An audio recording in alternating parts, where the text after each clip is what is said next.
Please watch this video in full.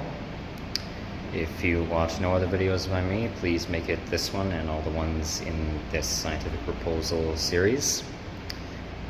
This most likely, as of, well, now will be the last one that I make, unless there are any more that in terms of theories or implementations that I come up with, or any real major updates to said theories and implementations that I think are worthy of an entire video discussion in and of themselves. But, so, yeah, just please do that. The only reason that I'm making this video as of right now is because I forgot to mention these theories in, well, part 4. I forgot to print them off and just talk about them. I talked about 2 of them briefly in part 5, but I'm going to go in more in depth here on them. So let's just jump right into it. Coming morality formation. Neuropsychology, philopsychology, and neurobiology. I submit the following conclusion that human beings, by our neuropsychobiological and neurobiological nature, not only have the, well, physiological capacity in terms of our brain structures for moral decision making, but we will also inevitably, and this is the primary part of the theory, we will inevitably formulate our own individual ethical compasses from our situational experiences, familiarized social settings and normalities, and our continuous philopsychological growth, and also any psychosociological trauma that is instilled upon us. Basically, we know through various tests, experiments that have been conducted through statistical data gathering or facilitated observations in facilities by researchers, usually through group experimental observation, where people have been provided moral dilemmas and questions on morality, and observing their reactions to said moral dilemmas in a collective environment, or on also just an individual level, or as well as accompanying with the ethical questions, brain imaging tests, seeing what varying regions of the cerebrum, the limbic system, and all the rest actually, where the neurons and neural connections, synapses and axons begin to transmit and light up upon what given questions, and based upon these tests being done for varying age ranges and all of the sorts. So we already have, and this isn't my part of the theory, this is just what research I've looked at that has added to my part of it. We've known for a long while that we have the cognitive capacity to make moral decisions, and most of that is carried out through reactions within the temporal lobe, within the cerebrums, our cerebral cortexes. But for my bit in accompanying this, as I said, I believe that because of our environments, whether we're surrounded by a group of people or not that have imposed their moral alignments onto us, we will inevitably, because of our psychological or neurological development, we will form morality based upon our environments. It will come, it's not controllable, it's something that will happen. And how I can prove this is examining, well, in essence, in both, well, in what morality is, the definition of it, and its axiological value, and observations of human beings. So, as explained in other videos, morality is social behaviors and constructs and things of the sort that we deem to be, in a philosophical sense, right to do, righteous to do, or wrongful to do, something that we should avoid. And it gets embedded into ideologies all the time, constantly, and also embedded into cultures. And also neocultures formed out of ideologies because, well, my theory of inevitable formation of culture from ideology, culture will inevitably form out of ideology. But anyway, so it's what we deem to be, morals are what we deem to be acceptable and unacceptable social behaviors, what we think is right and wrong to do in any given scenario, or if a problem arises, how to go about it, how we should react to it in terms of, well, after our initial reaction, what we should then determine to do. So that's morality well, in its existence, definition, on ontological basis, and axiologically, an axiology of philosophy. Morality is a human-made construct for assigning something that should be, well, proper. It's a construct that we've created to help determine what would be better for us to do or worse for us to do in any given situation. And yeah, that's the essence of morality. Now, with that being said, we know that people across the board act in ways that, whether they realize it or not, they behave in ways that they feel are acceptable. And, or I guess you could say, even if they, because of psychological disorder and dismissal of that regard, or through critical thought, they may determine that they don't care whether something is traditionally seen as acceptable or unacceptable, but they're going to do it anyway, because they feel it's better, at the very least, in a more hedonistic sense, for them to do. So we know that no matter what, someone will act upon, they will do every behavior they have, and they willingly are, consciously, willingly choosing to do, that they're aware of. Well, this is moral behavior. This is what this person or people have chosen to do, and feel that it is righteous for them to do so, that it's virtuous, and that the opposite of whatever they're doing is wrongful. It would be a vice for them. It would be wrong. But so by this notion,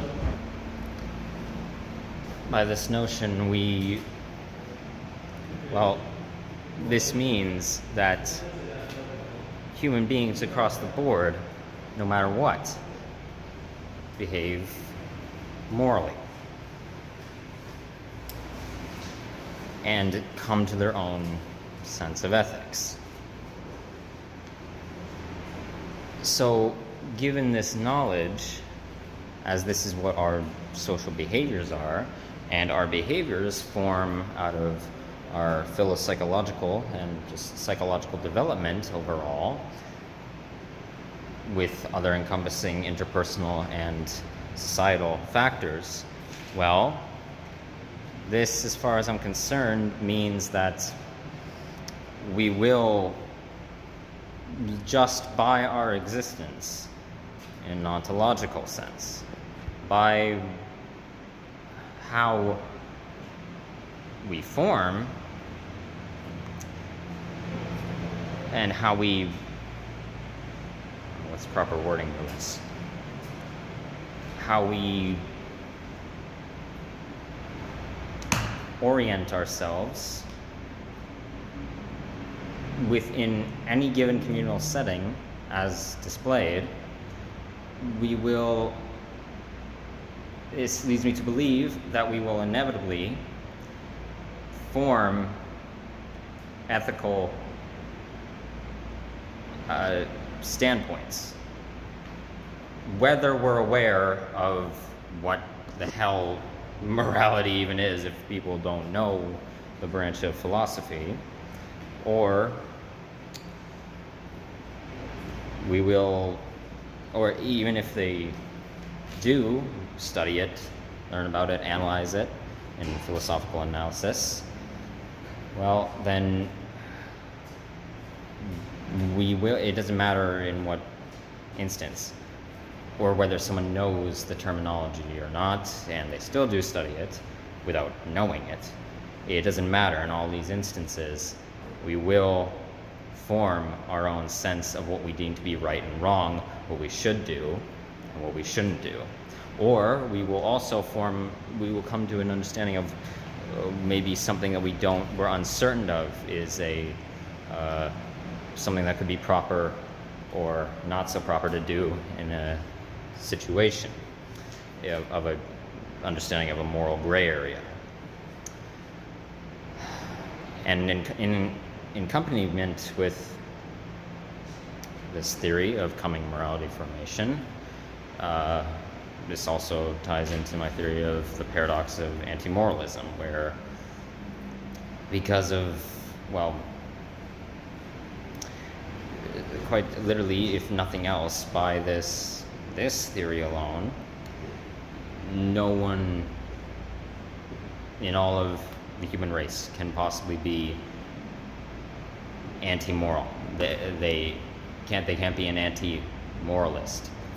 Everyone philosophically behaves as a moralist, because whether even in terms of a metaphysical sense, whether you're actively speaking what you deem to be correct, or you're actually acting upon what you deem to be correct, or you're avoiding what you deem to be not correct, then, well, that's projection of a moral, that's projection of your ethical ideals. So you can't be an anti-moralist. There is absolutely no such, quite literally, there's no such thing as it, and given with that actual theory, which I won't go into here, that's in another one of my scientific proposal videos, the actual belief, the philosophical belief, is paradoxical in and of itself, because that in and of itself, thinking that everybody should just stick to their own morals, that's a moral in and of itself, that you're telling people to behave like, yeah, a social behavior that you're saying that everybody should behave like, that's a moral. So, paradox. Anyway, so now another example I can give of this, or if the counter argument is brought up, well, what if someone was placed into an environment with no other human life? If they were just dropped in the forest as a baby and left to fend for themselves in the wilderness with only other animal life? Well, in this regard, if you dropped an infant in the absolute middle of nowhere and you, trying to get the right wording here, you just left them to their own devices to fend for themselves, and they survived to into late childhood, into teenhood, adolescence, into young adulthood, yada yada yada. If they survived for any long duration of time, or a longer duration of time than infancy, well, then they have, say they've learned to cultivate things and craft certain material for their survival. They learned how to build housing of some kind. They've learned how to farm certain edible wildlife, berries, fruits, vegetables, anything of the sort. Or in hunting relation, they've learned to farm other animal species and cook them properly for their survival. Let's say they've done all this. Well, if they're surviving in this way and they feel that this is how I need to survive, and I also believe in this regard, they will come to the notion that this is what they should be doing. They should be doing these things, whether they don't, speak it or not. They feel that they should be doing these things for their survival, and thus they act upon it, and they go towards continuously doing said activities for their survival, gathering food, gathering water, gathering things for shelter. If they, or let's say if they finally made contact with the outside world or with other human beings, and they're, in whatever, there's a variety of examples of how it could go, whether peaceful, somewhat paranoid, or fearful, or just outright violent, any number. Whatever way they choose to interact with that first contact, that's them determining, this is how I should act. This is proper for me to act in this way. So, taking the account of what morality is, and how this human being who has been left to just the non-human external factors of the wilderness, they will still form the ideals of, okay, this is right for my survival, this is right for me to do, whether upon initially just instinct of what they should do in very young age, in adolescence, as their emotional state is developing, and their physiological state, as it's in a very premature development, and it's not, it's very deregulated. There is a lot of confusion and things of the sort where it's very sporadic.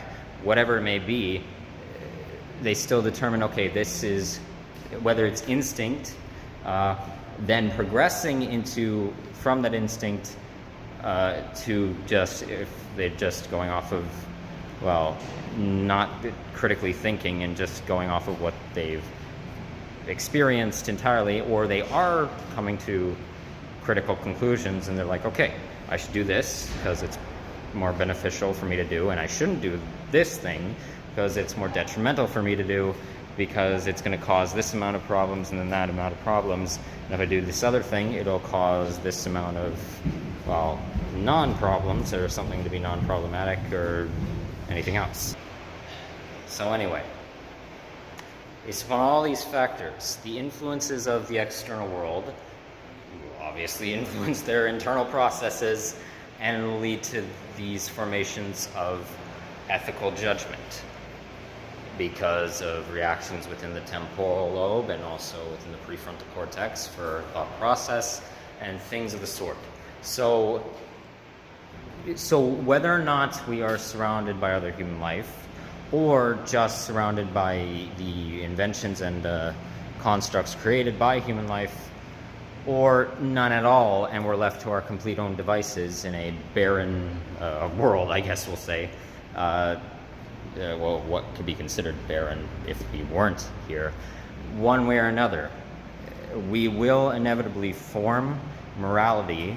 We will form the ability to, not only will form the ability to cultivate morals, it is going to happen. We will have morals one way or another, and it's inescapable. It's not negotiable. It's part of our neuropsychobiological development, neurobiological, and our philopsychological development. It's unavoidable, and you can't do anything about it unless you are somehow able to modify our genetic makeup and things of the sort, in psychogenealogy for our philosophical outlooks on life, it's impossible. So yeah, that's my theory of coming morality formation. Oh, and another thing, I guess I don't believe, yeah, I don't think I talked about this at all when I was talking about my theories of, my theory of the paradox of anti-moralism. Owie. That was the cooking wok that I have in my cart. Ow. Anyway. In relation to coming morality formation, the paradox of anti-moralism, and another one I will talk about here called Intrinsic Moral Practicality. By these notions, there is, one second.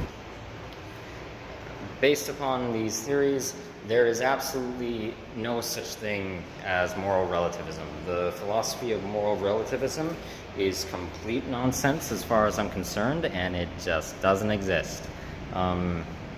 As from every bit of proof that has been provided to me up until this point, there's nothing that has debunked this as far as I'm concerned.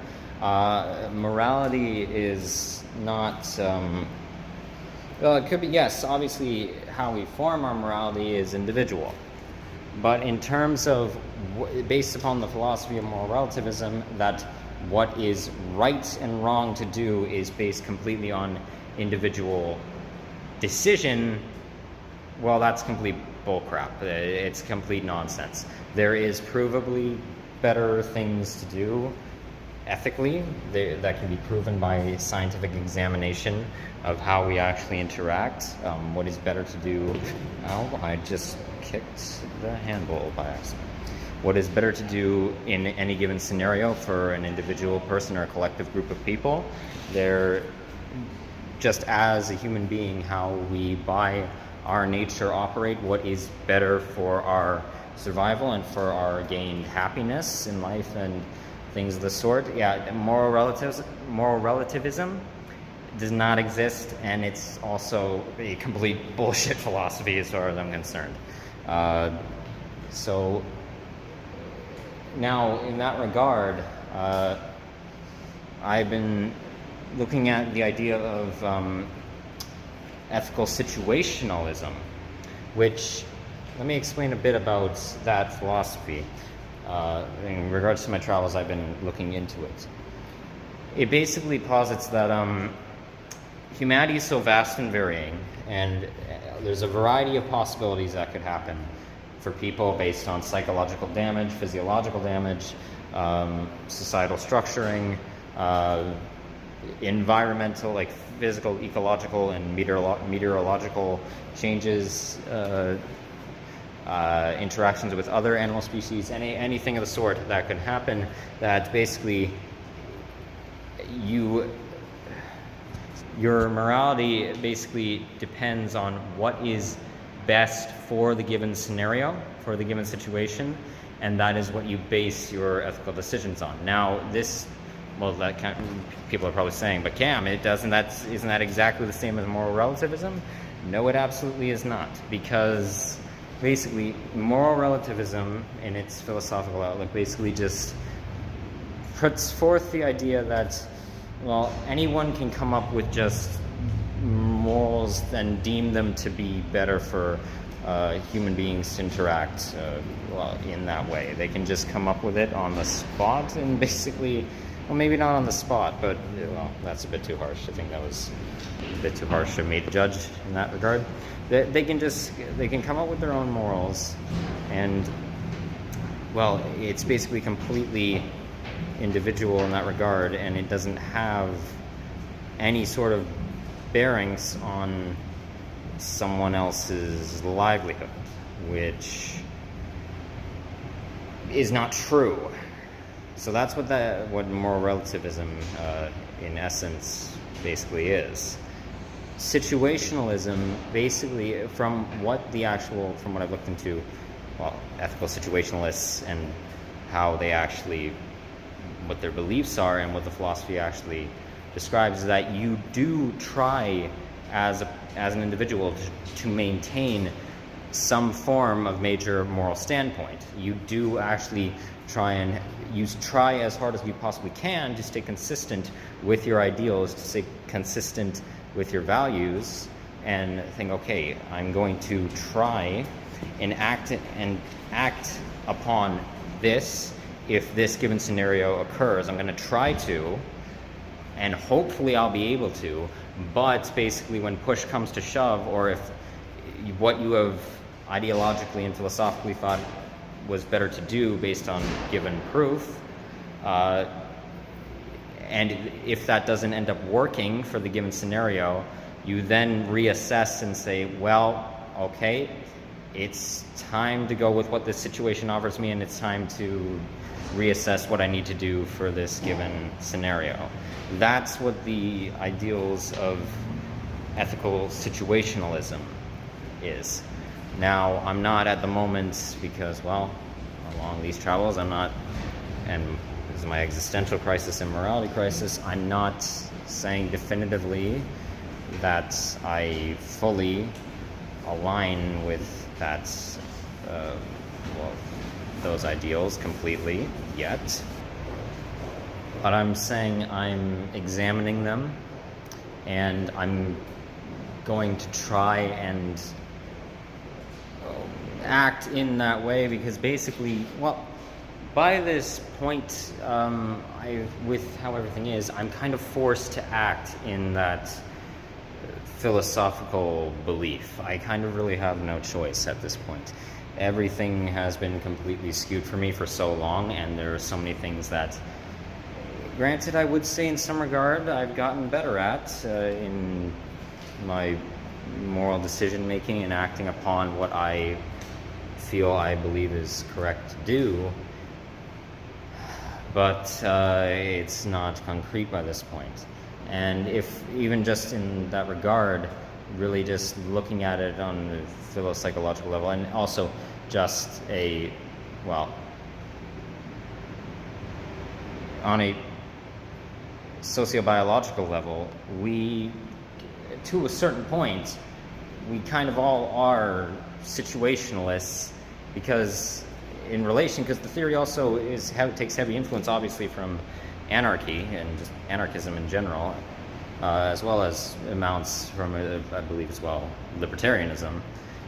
It takes a lot of influence from it because of not having any sort of set construct in terms of a societal setting, because humanity is far too varying and far too, it's foreseeable to some degree, but in many instances, basically, it's saying that how a human being completely develops, even though we know that there are concrete things that will happen, how the ongoings of that thing react with the rest of the world and the environment is pretty well almost unpredictable in many regards. So basically, try and hold as much of a standing ground as you possibly can with your values, but when your values that you currently hold are not living up to the actual needs of the given situation, then you need to reassess and determine what is best for that situation. So I'm not saying that I completely, just on a philosophical level right now, align with that, even if I have to behave that way, or if I do behave that way.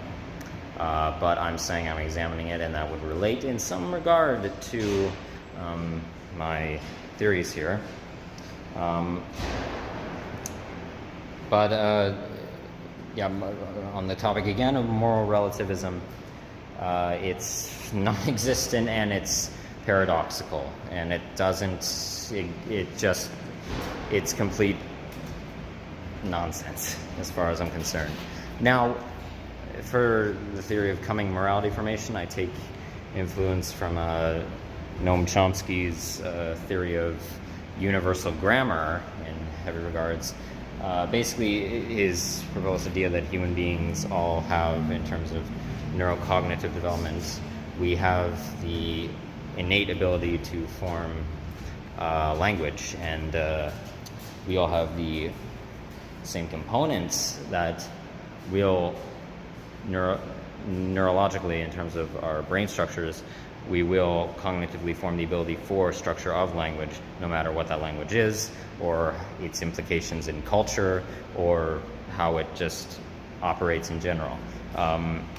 We all have the cognitive ability for it, as language is controlled by, and this, when he proposed it, I'm pretty sure this is what actually influenced the neurological understanding of it, is that basically our frontal cortexes we've observed, are predominant in storage of word formation and memory in relation to prefrontal region, the formation, remembrance of words, and how we structure sentences, the alphabets that we have grown familiar with, and things of the sort.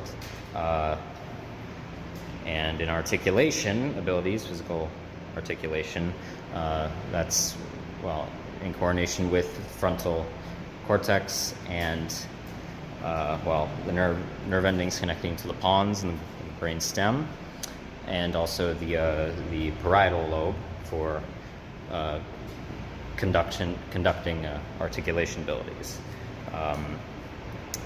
for our mouth and jaw movements, and tongue to lip and teeth connection, things of the sort. So I take influence from that. I take influence for that theory from aspects of the philosophical theory of human beings having of innate moral properties. I take aspects of it.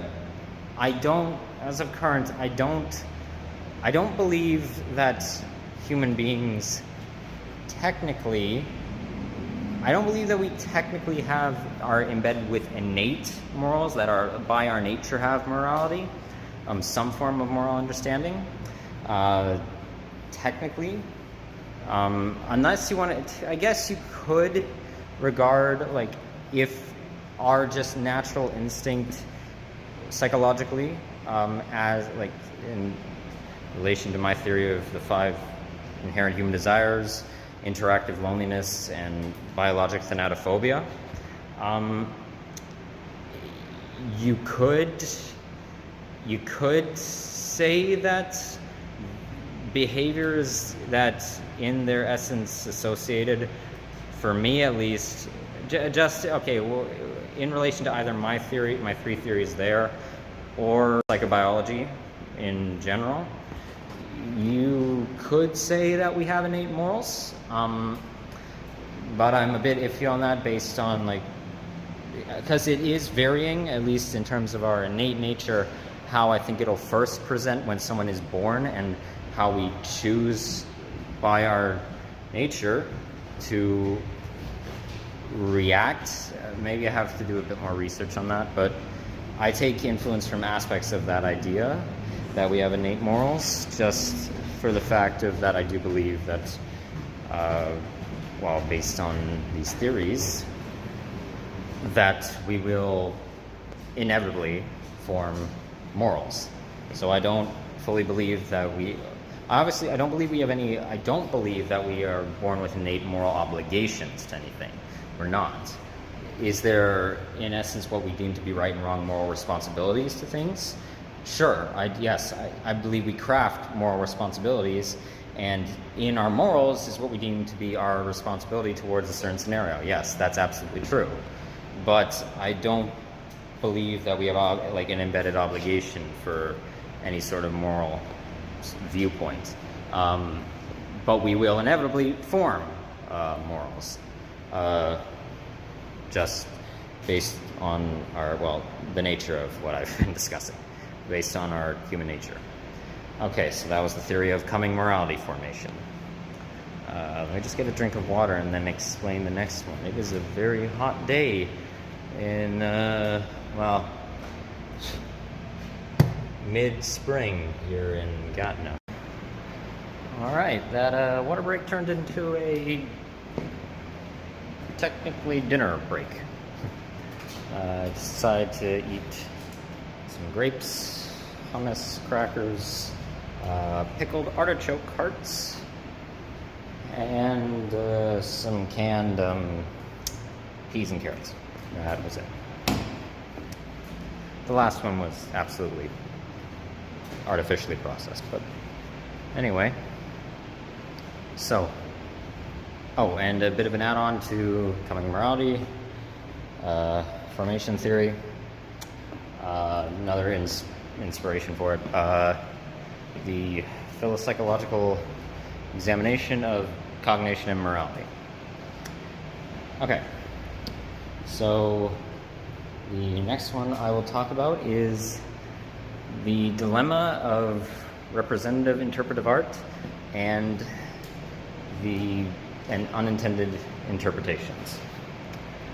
And that's entertainment / philosophy, specifically ontology. So, with this one, basically I submit the following conclusion, that by the nature of humanity and our own personal formations of perception and interpretations of, displayed media and artistic creation of any kind, especially in regards... Sorry, one second. Sorry, someone was just running up the stairs of this bus terminal. I was going to see if they needed a hand with all the things that we're carrying. Anyway, more specifically in relation to art that is made to represent a certain thing, whether it be a culture, just a demographic of people entirely, a theme of, in storytelling, to symbolize certain topics, or be an analogy or an analog for a specific idea or issue, but that's also by the creators of said art piece pushed as being left up to interpretation, even if it is in many regards left up to personal interpretation, and there's no set ideals that you're supposed to take away, that an individual is supposed to take away from viewing or playing or reading or engaging in said art piece. There needs to be a realization of the unfortunate reality that especially in the process of representative art that's meant to be for interpretations, there will be the problem of people, both I guess in terms of what would be said, misinterpreting an art piece, or just in terms of creator's intent behind the art piece. There will be unintended interpretations drawn by individuals, whoever may engage with the entertainment work of, any demographic. It's not specific to race, gender, sexuality, religion or spiritual belief, class status, political affiliation, all across the board.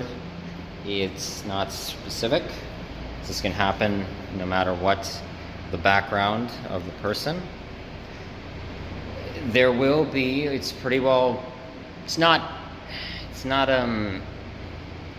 wouldn't say obviously that it's not technically,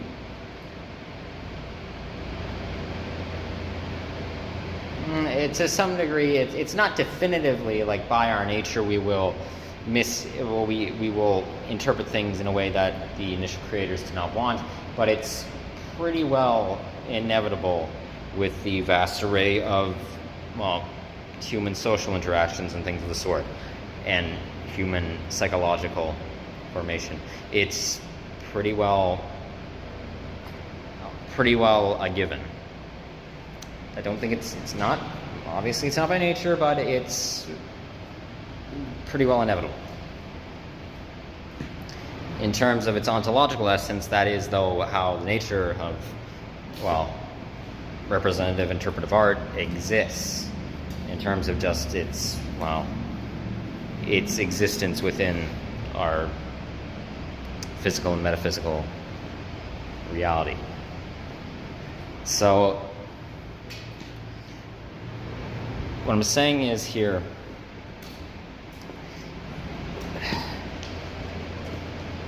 when an artist puts their work out into the world, whether it's well made, if it's mediocre at best, or it's completely just based on individual opinion, it's complete nonsense.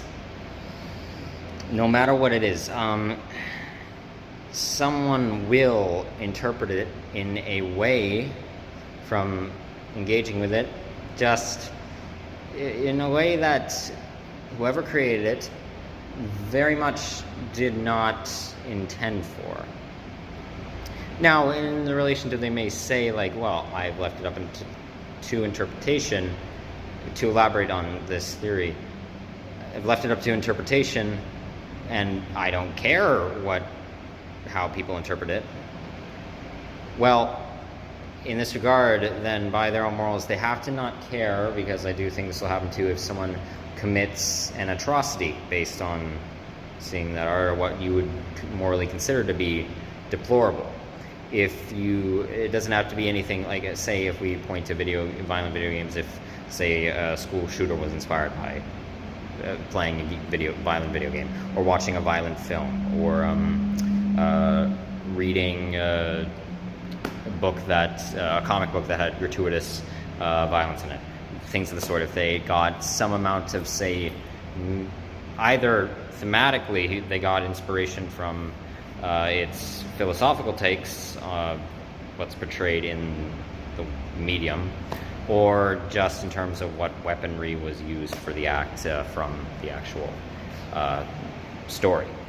So let's say in that regard, or if just in a lesser extreme, let's go with, let's say somebody watches a film like Grease, the original Grease film, a musical with John Travolta, and I forget absolutely all the rest of the other cast members, so with them. I'm so sorry to anyone else who was in the movie. It's very much, unfortunately, and it's portrayed, as far as I'm concerned, because of what was culturally in, well, when did that come out? 1960s, late 1960s, early 70s, America, USA. Misogyny, blatant misogyny was very, very common, and blatant sexism in terms of a patriarchal stance. And Greece is full of it.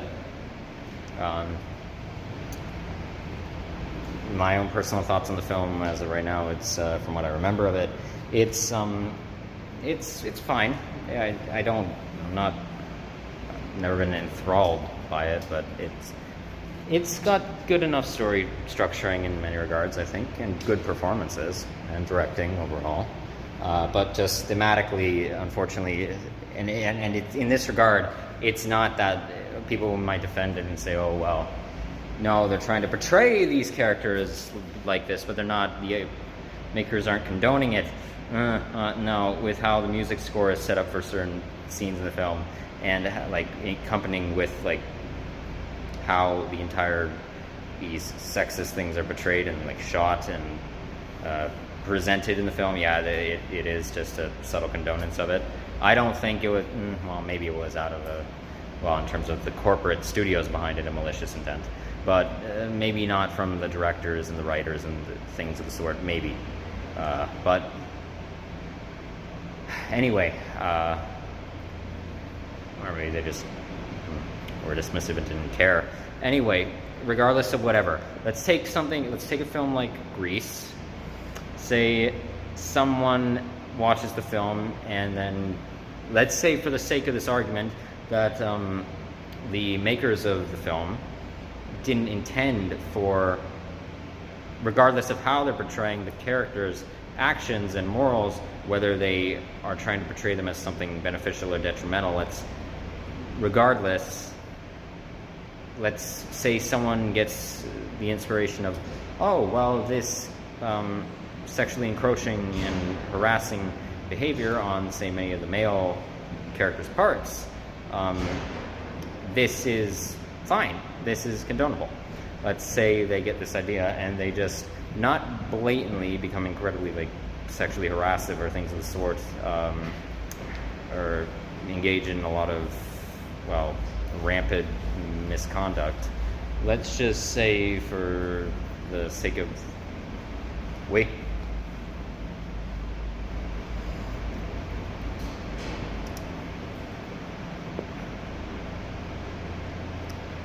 quick side note, someone in a suit and tie and very dark sunglasses just came up strutting very composed with a very stern face, and then turned to me and went, and that's why I responded with yes in French. Okay, that happened. I have no thoughts on that at the moment. Anyway,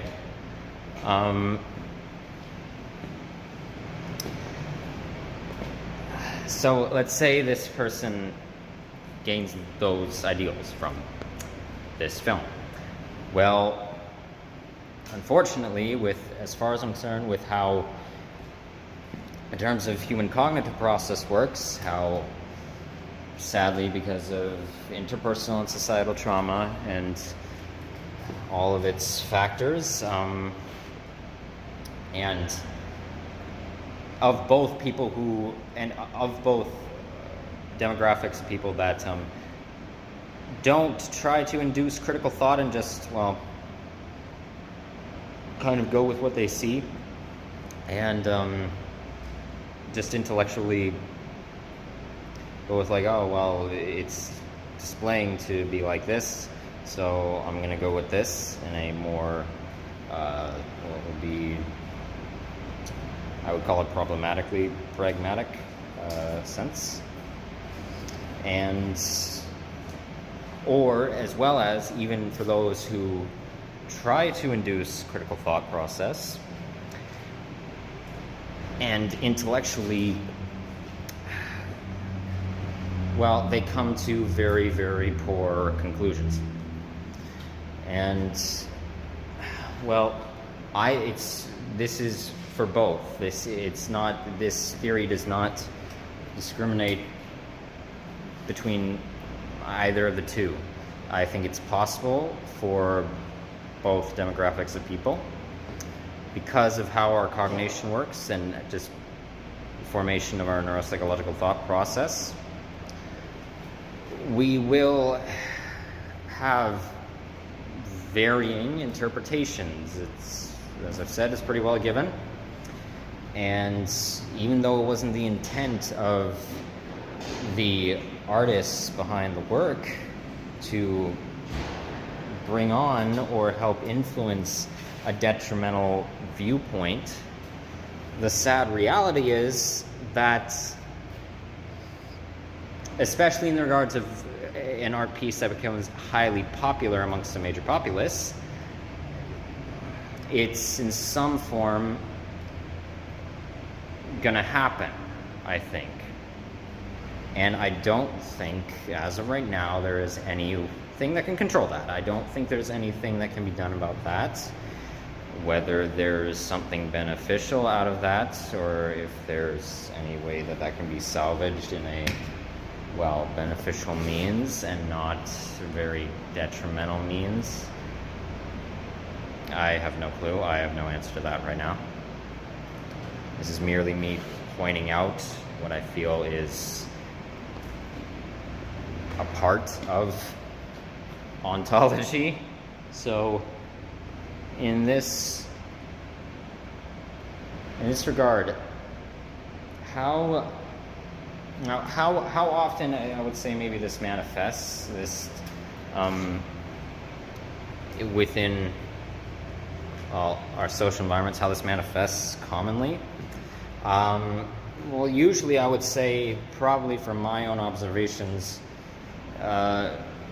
through just general public discourse, especially within those debating, when people are kind of debating a piece of media, just in lax conversation, but also it's highly apparent to me, at least as far as I'm concerned, in both entertainment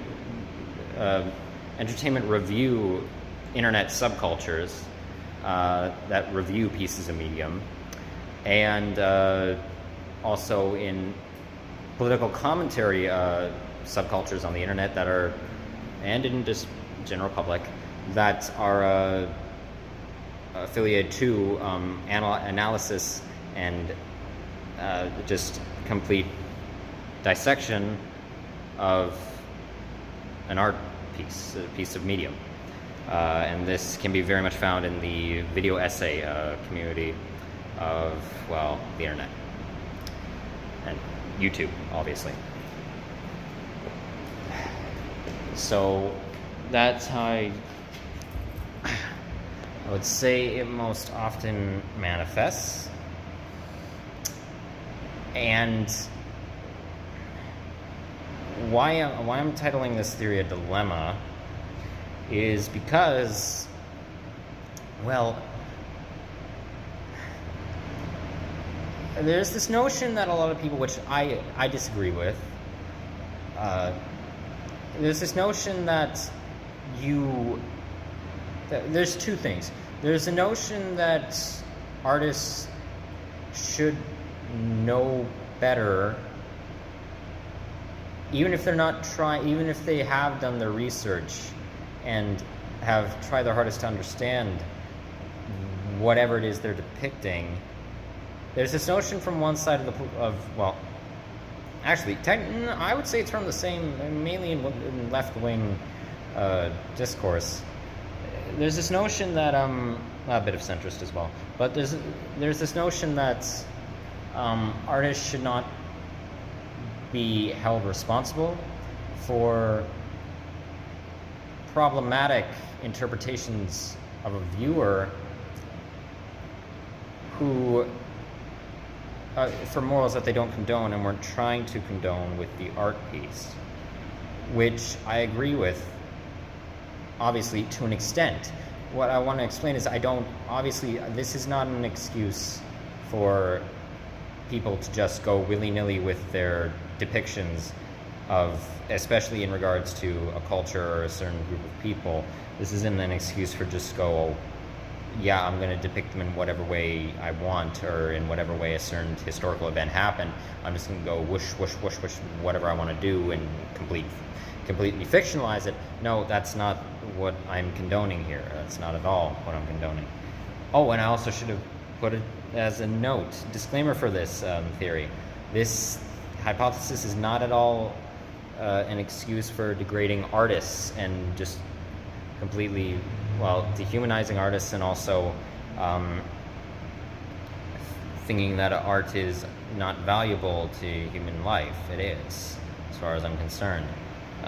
Even with my theory of human condition realization related creativity. In fact, I think artistic creation, whatever form, film, video game, book writing,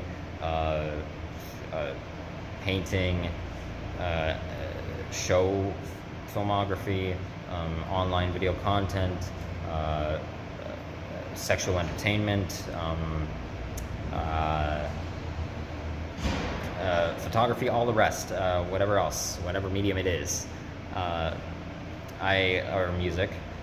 I think it's actually a treatment. I think it's very good and effective, as proven in many instances throughout history, a fantastic treatment for human condition realization-related creativity. I think it is, as demonstrated by as well cultural practices of artistic creation that have spread globally for millennia. So, despite that, and obviously, sadly, this is not a condonment of mega corporate art studios, like entertainment production companies that sadly engage more, who condone like more of a liberal or neoliberal stance, or neoliberal fascism, or those who engage in libertarian capitalism with their work, or have the belief of it, or anarcho-capitalism, or just use it for mass profit gain and things of the sort, or or things that are associated with performative activism in artwork, especially in the modern day, very much. It's not and it's also, this isn't a conflation. It's not an excuse for that. It's not a conflation with artistic medium as a whole, entertainment, with that. It's not one and the same. They can go together, but they're not one and the same as far as I'm concerned. So with that disclaimer out of the way, I should have said that before I started talking about it. Back to my point. There's this one hand, the notion that artists can't be held responsible for this, which to a degree, a massive degree, I still believe is absolutely true. But there's also the issue of the very real impacts that heavily emotionally impactful art has, again, in whatever format, has on the human mentality, human mental state. It's and in this regard, people need to acknowledge the fact that, like, a lot of artists just kind of, there are many who use the excuse of, like, well, yes, right, correct, you aren't liable, as far as I'm concerned, for how someone interprets your art. But a lot of them also use that as an excuse to just be like, so what if they interpret it whatever way they want, whatever, so what, who cares? Okay, so what, they interpreted it, they did use this as influence for their terrible actions, so what, whatever, I don't care. Like, there are many who sadly believe that, maybe in a more covert way, but that's a reality too that I think is very morally deplorable and sad. I think, well, I don't think you should have care, as what I'm trying to say is, yes, you aren't liable. I don't think you can be liable. Not just in a moral stance, like not just in a blatant personal moral stance, in a physical enactment in terms of like trying to put in place a control system of policing in government. Being now an anarchist, I obviously do not agree with that, and I don't think that can be policed to any major extent, in the slightest, or any extent at all. But, and what would be considered traditional fashion of policing, I don't think it can be, obviously, so I don't think you can be legally held accountable. But morally, I absolutely do think you can in that regard, I think you can be considering the fact that, well, you're being very passive towards the actions that one has, well, decided to engage with based upon ideas drawn from your work. So obviously I don't think you should be condoning what they did. I don't think you should be, regardless of whether you obviously didn't intend for that to happen, if that makes sense.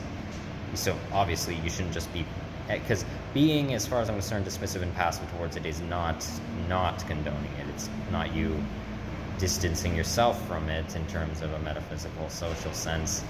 no, being passive is sadly, being passive, being willfully passive without critically thinking about it,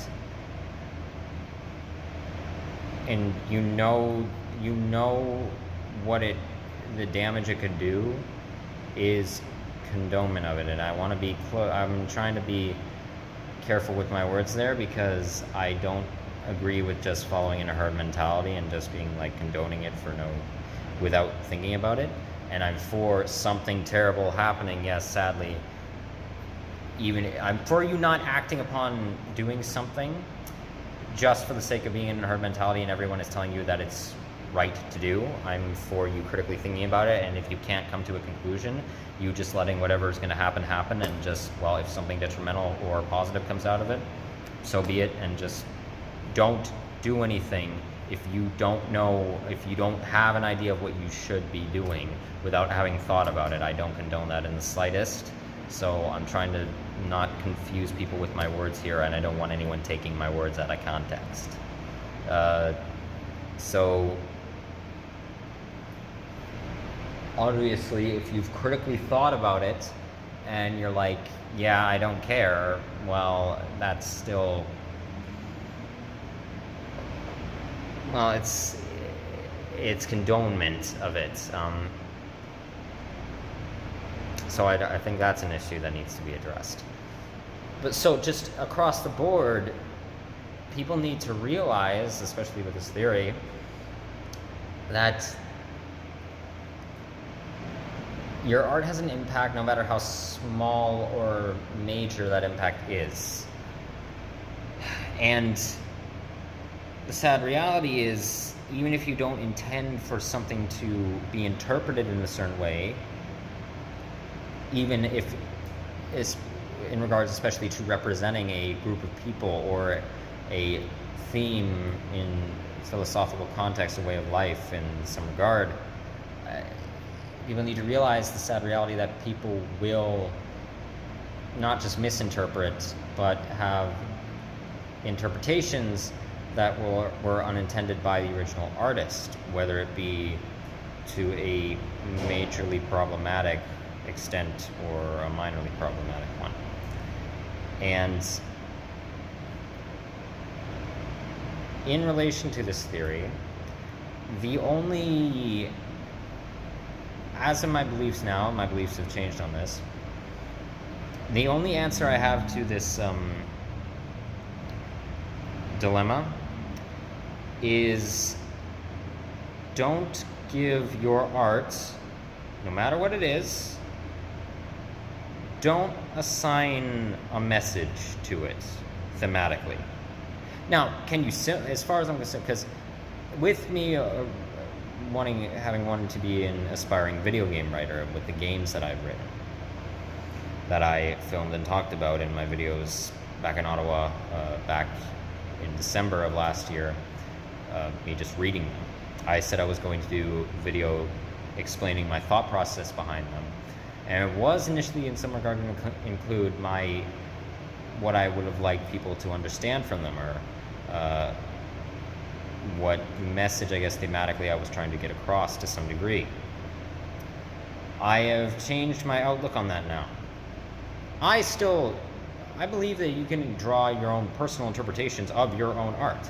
I still draw with those, my games. I draw interpretations for myself of this is how I think, or what I feel,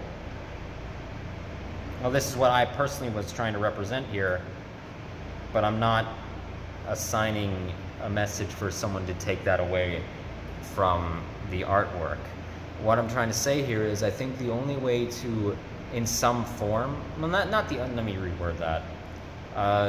It's potentially not the only way.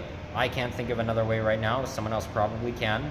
Absolutely can. I'd love to hear anyone's thoughts on it and elaborate on this theory. But one way that I feel helps to combat this dilemma is, don't assign a message to your art, whether you use symbolism or you're trying to portray something thematically with it. whether it be subtle or just blatantly telling a story. If you're just outright depicting an experience of characters or whatever else, and there's no massive intended symbolism towards it, don't assign like a message to it that is supposed to be universal, like from how you interpret it. I would recommend that. Not because, now you might say, okay, well, that's kind of contrary in a problematic way, because, well, maybe you assigning a value to it, well, that would mitigate confusion, that would stop misinterpretation and things of the sort. No, I don't think so, because even then, someone could believe that they've interpreted the art piece the same way you have, and from what, say, if they've looked up interviews about the artist behind the work and what they've said and the themes they're trying to get across, they might have thought, okay, well, I think the same way, or maybe they have a muddled idea of the thought process that they're trying they're presenting with it, and they then think, okay, it's all right for me to do this or condone this moral behavior, when in reality that was not what the artist was saying, and it's also in many regards completely contrary to the thing that they were actually portraying. So no, I don't think it is actually good to assign still a message to your art. As well as the fact, not just because of the issue of unintended interpretations, also, in my opinion, for the psychological health of the artists themselves. Because what I actually have noticed that it seems to happen a lot is in all forms of content creation. It doesn't matter what it is. In every form of not just entertainment medium, but informational medium, even in journalism or in political commentary, in theses writing.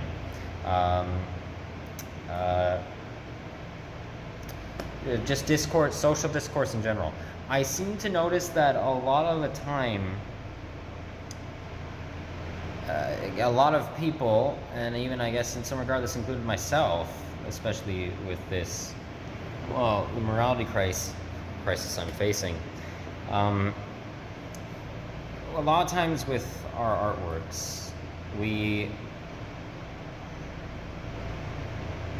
a lot of artists seem to assign the themes that they're trying to portray in the art to, more so, I guess, definitively, in a really, really problematic fashion, they definitively assign the political ideals that is being betrayed in their work to their moral values, and also vice versa. They assign their moral values to the artwork, to what is being portrayed, because many times it's a very trying experience for artists. Okay, you've gone through all this work, you've done years of research for it, you've put years of writing or time and effort into making this or painting this portrait, or for the production setup of this, you've spent a lot of finance on it. You've poured and poured and poured so much effort into it. So I have to assign my identity and my values to it, to what I'm trying to portray here. Otherwise, it's all going to be for nothing. It's all going to be pointless. That, I think, is a very detrimental viewpoint for artists, sadly. A lot of time, specifically in their relation to their psychological health, this most often, I think, sends artists into an identity crisis, because whether blatant or subtle identity crisis, or whether they realize they're in an identity crisis or not, because they've thought that, okay, I do believe in what I'm portraying here, or at the time they're making it, they're like, I believe in what I'm portraying, and I think this is a really important thing for the world to see. I think this is an important message to get out to people. But this kind of, yeah, actually no, it's not even kind of. I do feel that this absolutely 100% distorts critical thought, because when you're then met with something that conflicts with the ideals of the art, and it's something that actually disproves the morality of your art, something comes along to completely dissuade your thought process behind the work, and it just completely subverts it, and it subtly or it either consciously and or subconsciously changes your thought process towards your morality with what you believed and what you valued in your work. Well, I think in relation to someone being thrust into a psychological identity crisis, well, this then sends the artist into like, no,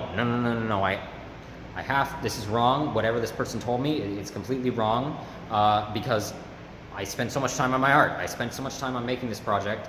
I spent so much time on it, even if they've finished the project or literally if they're in the midst of it. I spent so much time on this. I can't go back now. I've made this. I put this out there. This is assigned to my image now, and I can't go against what is being depicted here. So I think that's a problematic viewpoint of this. Is why I don't agree with assigning a message to your art, because it will thrust. I think it's almost in many regards guaranteed to thrust the artist, actor, director, writer, producer, general performer, another part of a crew member of a production that believes in is affiliated with, has passionate values towards what's being depicted, whatever else. It'll send them into an identity crisis. And I think it's a problem. I don't think it's healthy to do so anymore.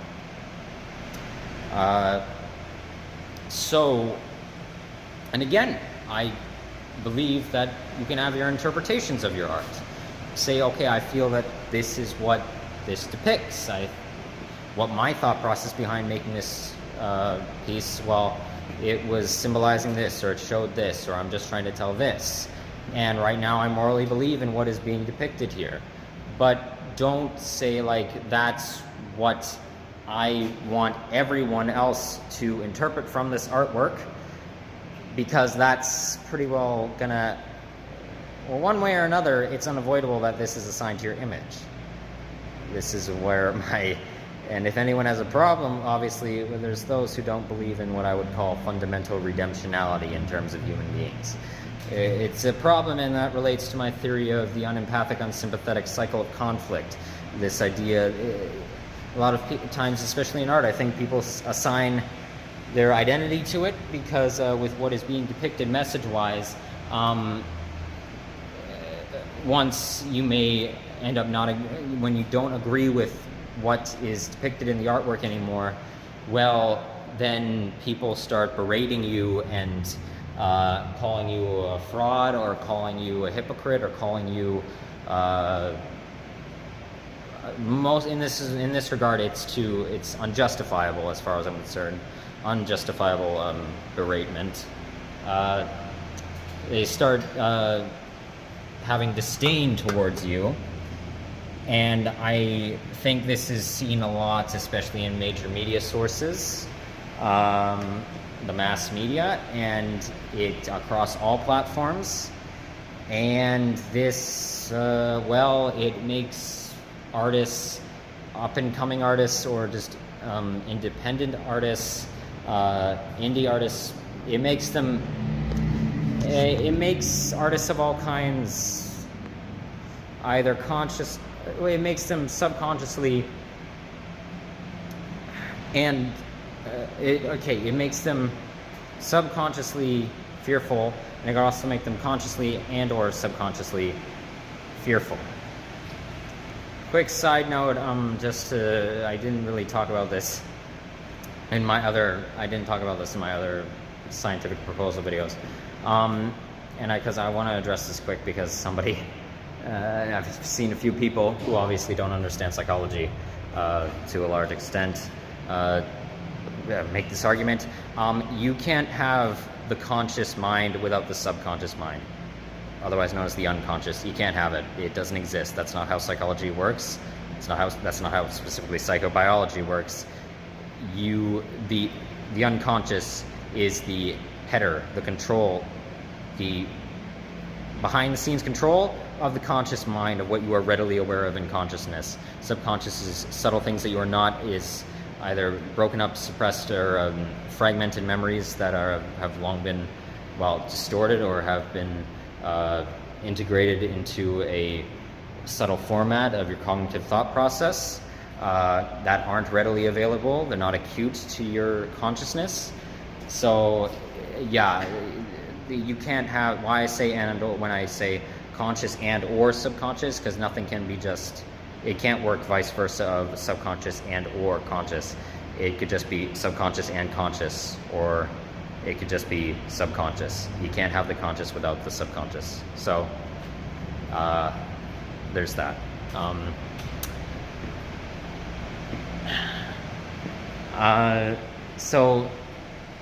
Yeah, my only suggestion is don't assign a message to your art. Don't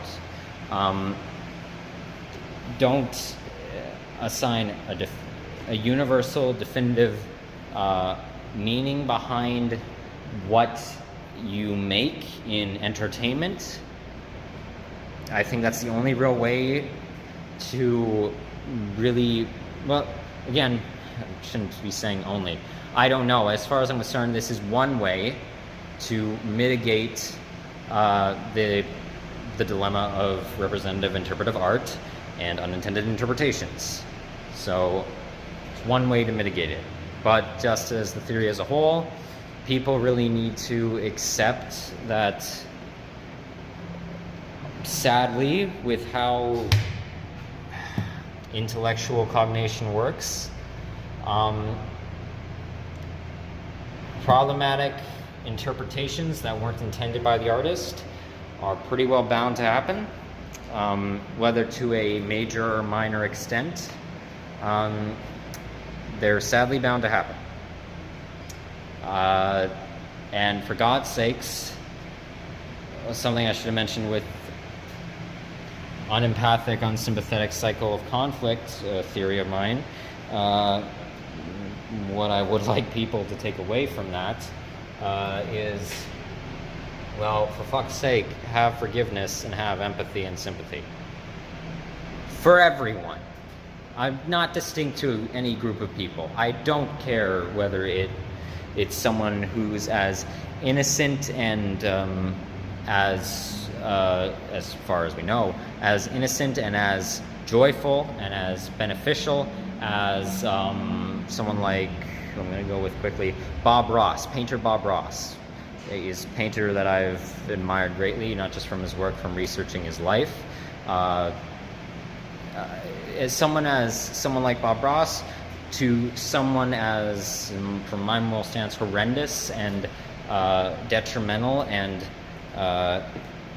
destructive and dehumanizing as Adolf Hitler. Let's go with him, who was an abhorrent human being who committed mass genocide, cultural and literal physical ethnic cleansing, more specifically in many regards, ethno-religious cleansing.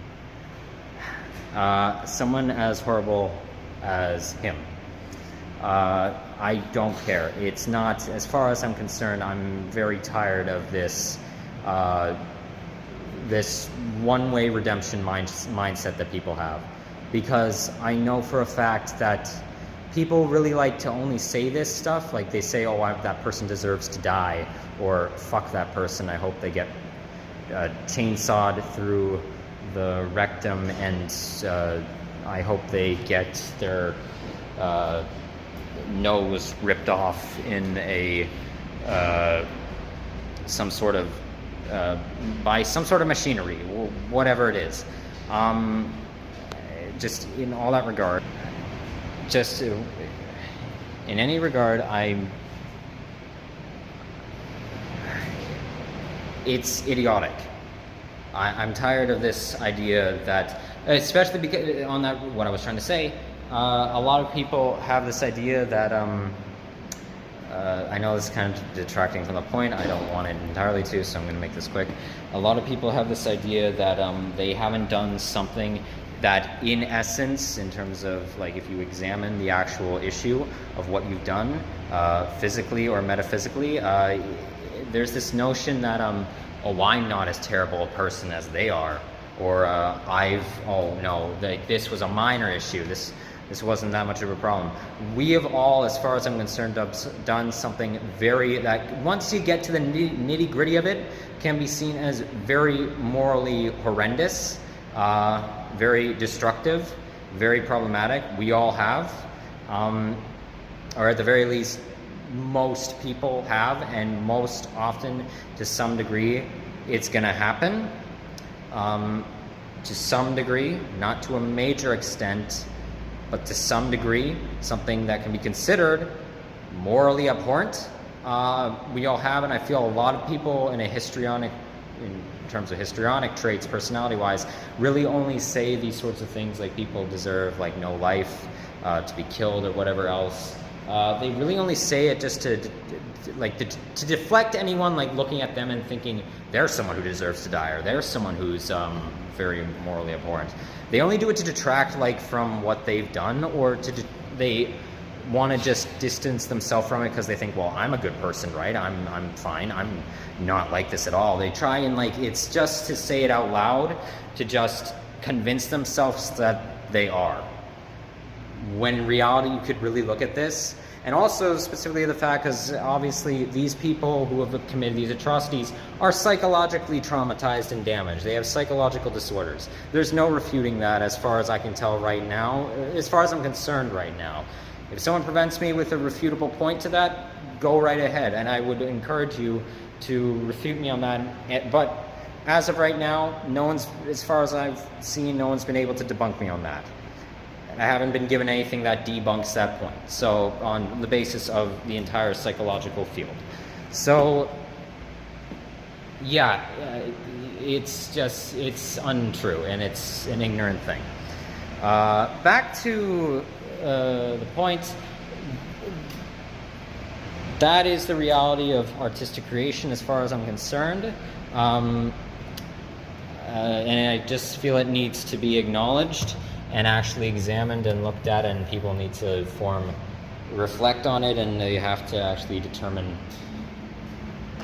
ways to help mitigate the issue.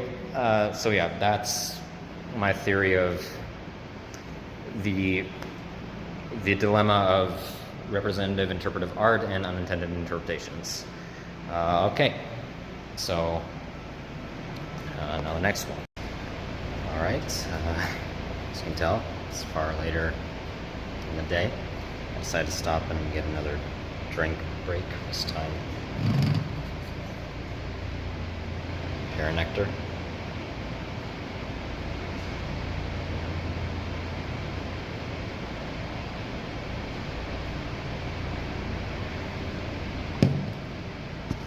God damn, that is good. Fruit nectars are generally, I just tend to like them a lot, especially mango. Anyway,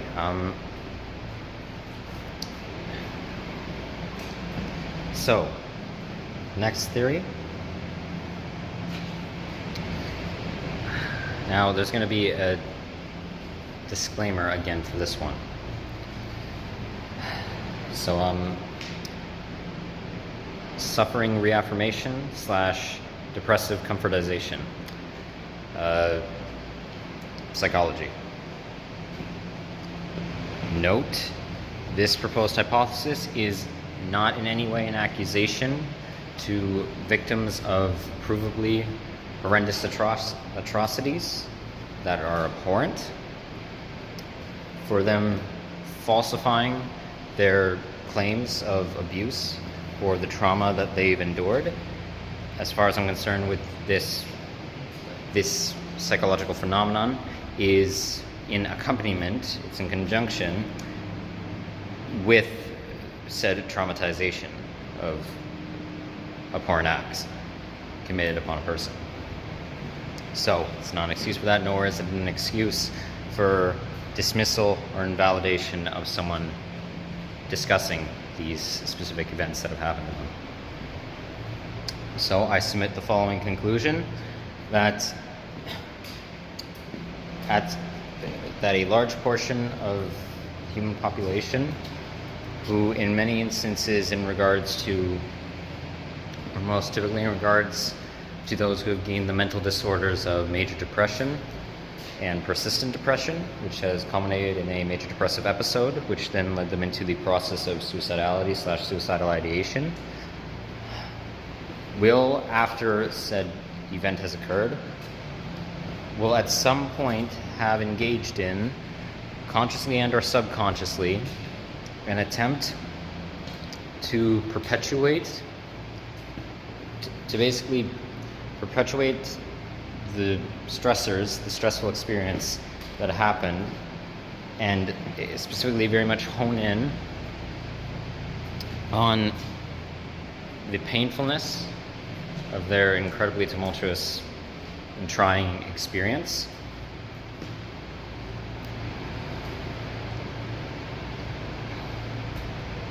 Excuse me, that would be the paranectar. Where was I? Yes, they're very trying and incredibly distressing experience, often becoming very somber, very emotionally somber in moments of speaking about said event, and they will do so for the purpose of reaffirming or consoling themselves for the traumatic event that they experienced.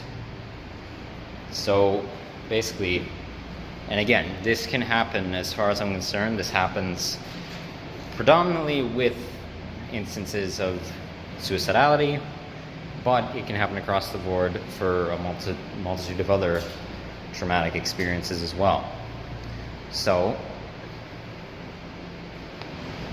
in this regard, what it is a person, their psychological state is basically trying to, I guess a proper wording I could use for it is, well, gratify, yes, and recuperate, maybe, technically, not exactly, maybe heal itself.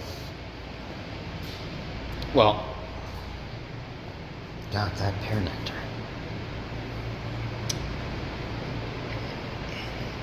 It's an attempt by the psychological state to just console and comfort itself for said individual when reflecting upon and basically, in a metaphysical sense, reliving mentally, in the mental thought process, the events that occurred to them that were highly traumatizing.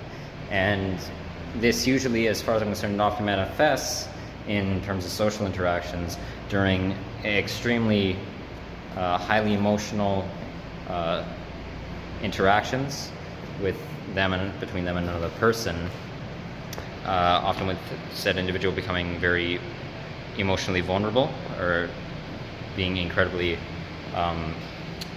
emotionally, what's a good word? Emotionally trusting a person, emotionally invested in the instance that's happening, or trying to have some amount of emotional connectivity.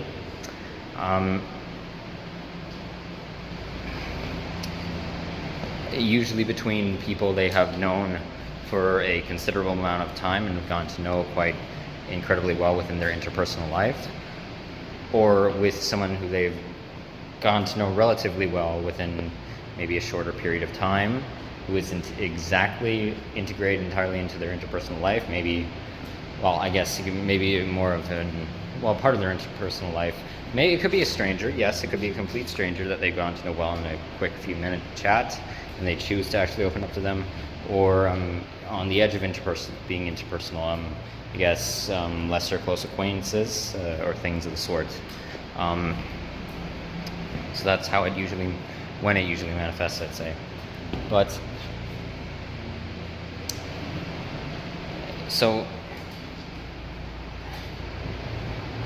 usually why this happens, like I said, forgive me, it is very stuffy in here. Let me recuperate myself. I'm just taking note of the fact that I just remembered a bit of knowledge that I know. Pears in high amounts are known to cause a laxative effect. And I've drank more than half of that bottle as of right now. Oh well, we'll see what happens.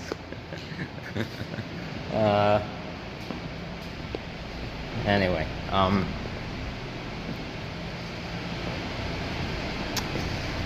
so basically it's an attempt, what do I keep saying? The emotional state in an individual tries to basically just use in terms of projection of emotion, specifically in relation to storytelling, as someone's retelling something that happened to them. Basically, it's the usage of very comforting and very not the usage of very comforting, obviously not, that was wrong wording of me. The usage of very somber and very depressive demeanor is often in association with it, and often in accompanying with it, especially in the arts world, especially, and it's very common, this phenomenon, as far as I can tell, upon online content creation, especially in the YouTube content community, where content creators will, rightfully so, for the trauma they've experienced, and I'm not talking about the performative apology video-esque type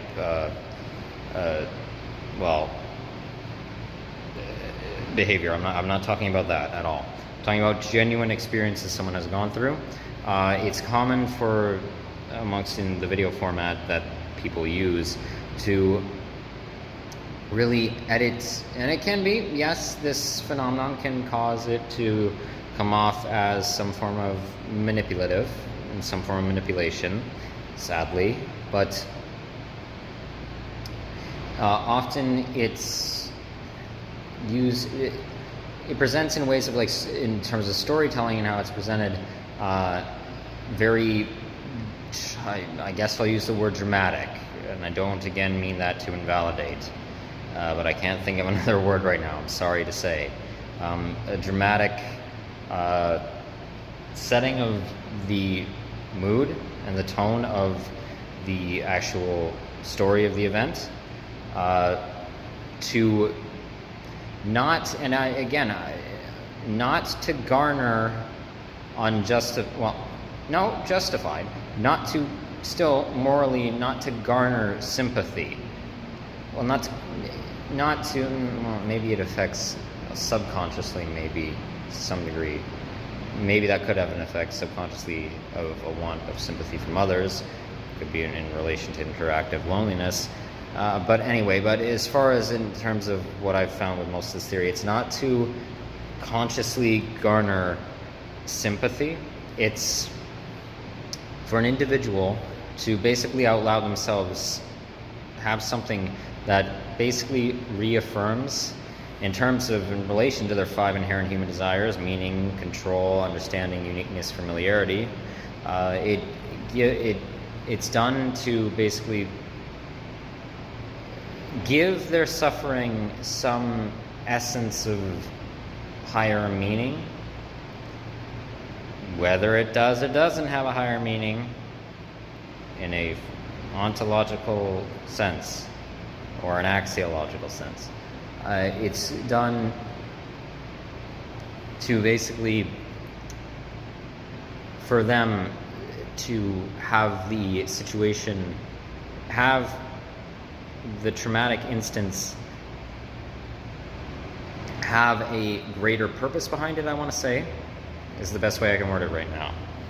And it's to make it basically feel like emotionally, if that they're suffering, whatever, as also in regards to whether or not they are of major religious views or of no religious views, or believe in any sort of higher entity, or are atheist to some degree. No, it's not. It's not specific to any spiritual demographic either. It's all across the board. So basically, it's just done to reaffirm the suffering that someone experienced, to give it weight, to have it feel as though their torment was of a high level of importance on some level, so that it can actually be comforting to an individual's, well, to their psychological state, to the pain that was endured, basically. And again, this is very noticeable for me in the YouTube content creation, on the platform across the board, and just really internet content creation in general, even from forum posters or things of the sort. People who post experiences of theirs to different forums across the internet for people to, well, read, share, burp, me. Don't know why I said that. You get the picture I'm trying to paint. Anyway.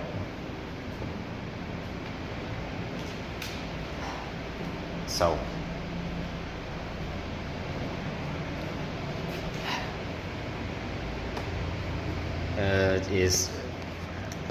Okay, so common triggers of this phenomenon, this psychological phenomenon. From right now, I can tell, from what I've observed, again, mainly in relation to suicidal ideation, the process of suicidality,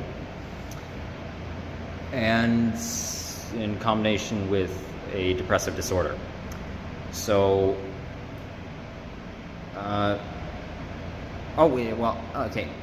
more so what common triggers could be to bring on said suffering reaffirmation / depressive comfortization. Yes, in conversation, if someone was to, obviously bring up a topic that in some way, at least from the individual's perception, in some way made them reminisce about, the incident that occurred, the traumatic event. And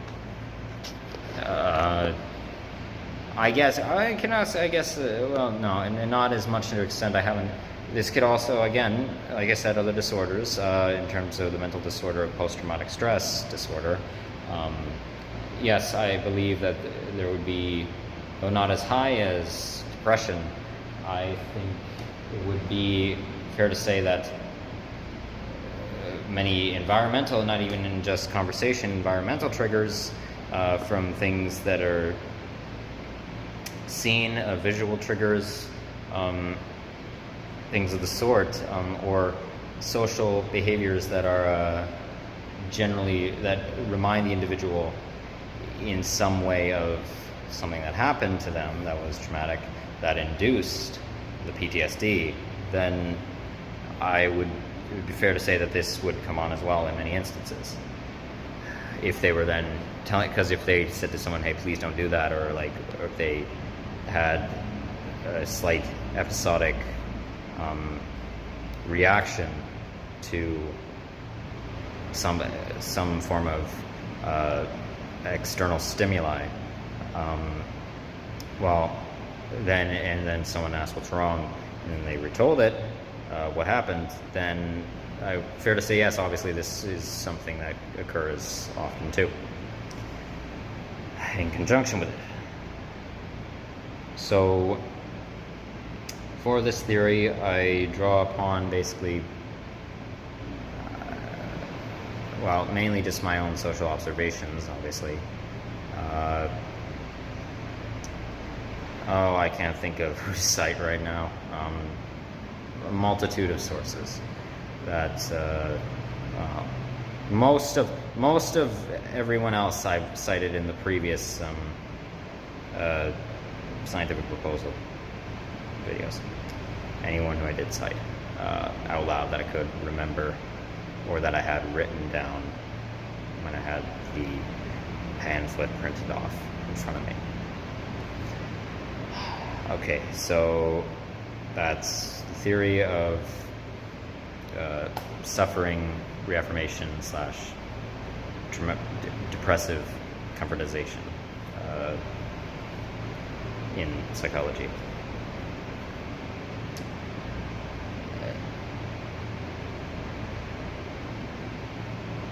Okay, that's not. Well, it seems to be nothing major. I thought there was an incident happening down there. Happening. God, my wording right now is not great.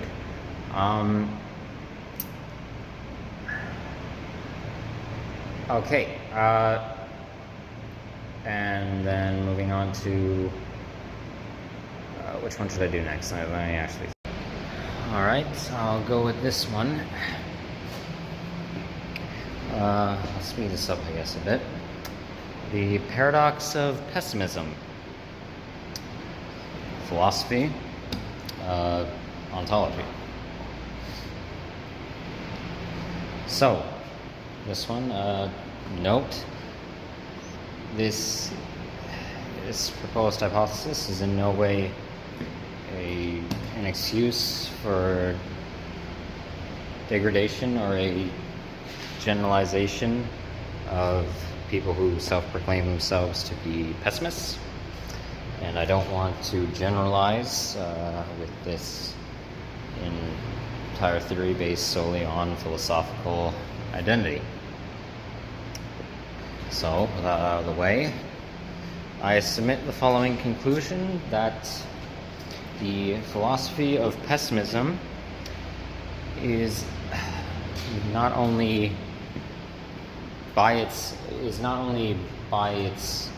moral dictations and also just its examinations of life factually incoherent and completely untruthful to the actual nature of humanity and just the existence of things in general, even in relation, yes, to our 5 psychobiologic unconscious desires, even in relation to those in certain aspects, it's not factual to how things exist in nature, but it is also beneficially paradoxical by its ontological nature. So, well, the pear nectar is coming out one end, that's for sure.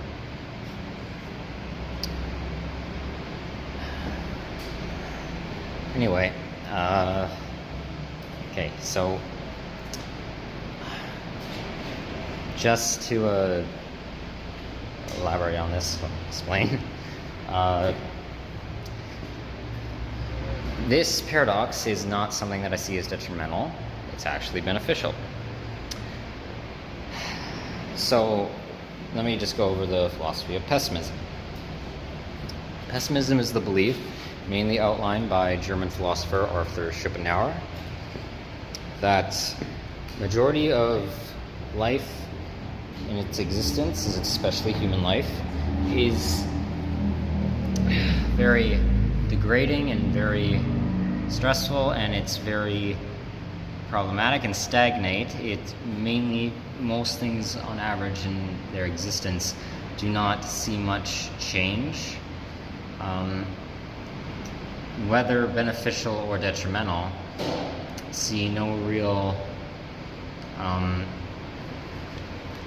actual progression in terms of them, in terms of whatever the specific thing is in existence, morphing into something else, or it evolving into basically a different form of itself. Not seeing much general change.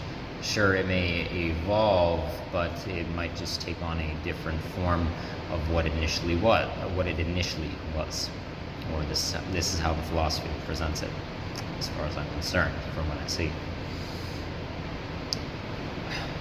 And in many, it usually accompanies the philosophical belief of misanthropy in relation to humanity. So there's that. And basically, Schopenhauer specifically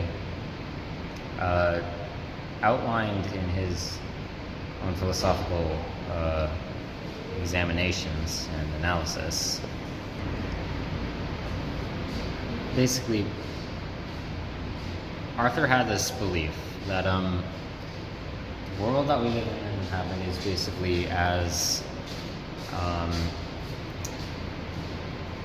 detrimental as in many aspects it could potentially be, and is not going to see any true progression out of its detrimental stages from its own essence of existence, and the pretty well are, he saw it as a curse, which in some regard, yes, I can agree with.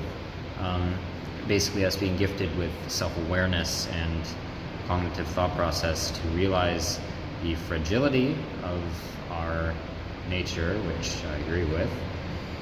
And basically, so by this notion he believed in, I forget what he called it, but basically the ideal of building a metaphysical box around your own worldview and your own interpersonal setting and what you value and hold. Basically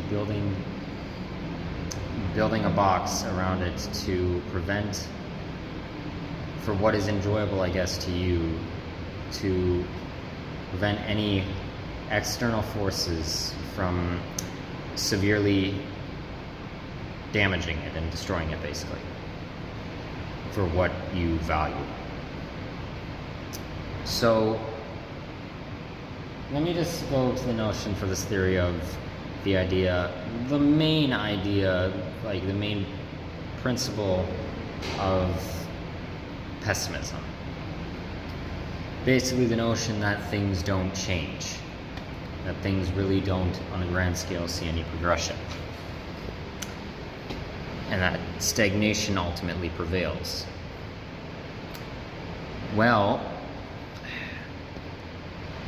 not from the basis of me disbelieving that entirely. Let's just look at it based on, what is, well, the notion at the very least that in terms of Arthur Schopenhauer's view of pessimism in and of itself in regards to stagnation.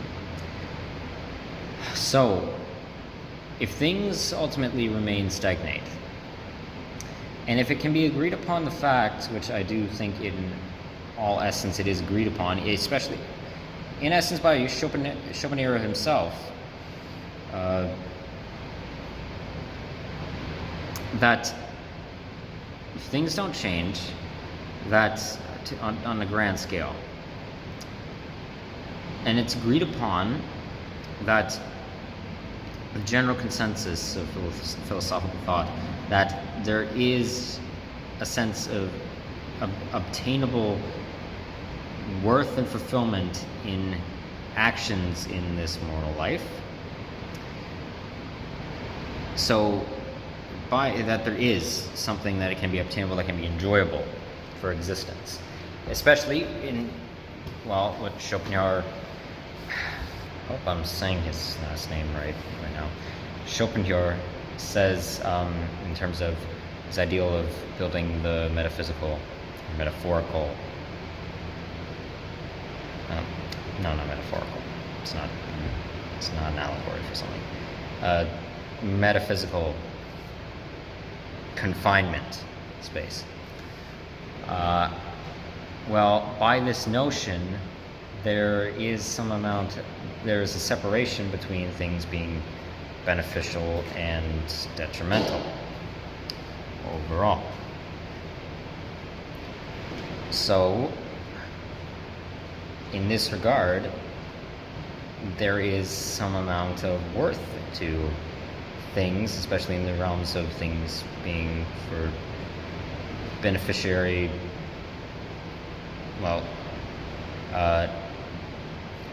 usage, and things sort of just for fulfillment. So, by this agreed upon stance within the set principles of pessimism, at least as far as I'm concerned, by the notion, the philosophy believing that things do not change, well, that means that the beneficial things in life that an individual finds to be beneficial, that are actually fulfilling to them, well, they'll never change. They'll never be gone with until their dying days. They won't be majorly altered in any.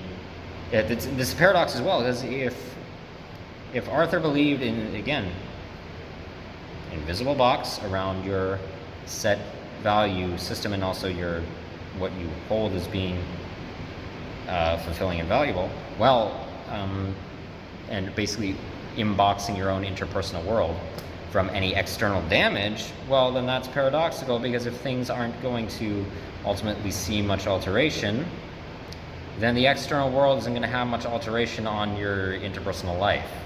So there would be no need to inbox yourself in this metaphysical sense to actually attempt to induce that.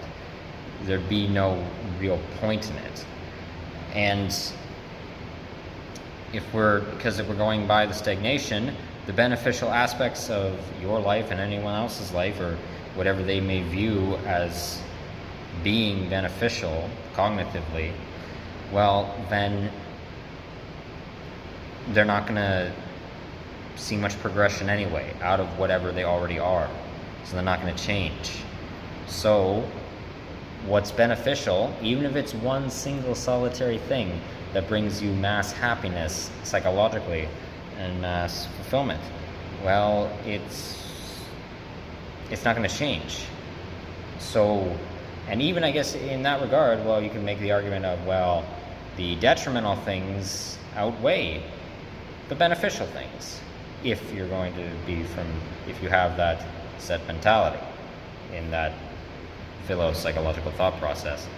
Well, either way, that still doesn't negate the fact that what you find to be incredibly beneficial to you or to anyone else in a collective sense, well, it's still not going to change. And if that one thing actually gives you some amount of fulfillment and enjoyment, well, not going to change. It's still going to be here. It's still going to be in its pretty well exact same form as it initially has always been, gradually throughout the course of history, or however long that thing has conceptually or just physically been in existence.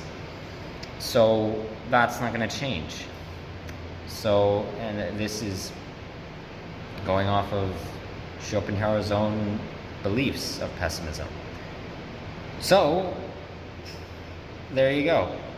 That's my theory of the paradox of pessimism, how the let's put it in more dumbed down words, I guess.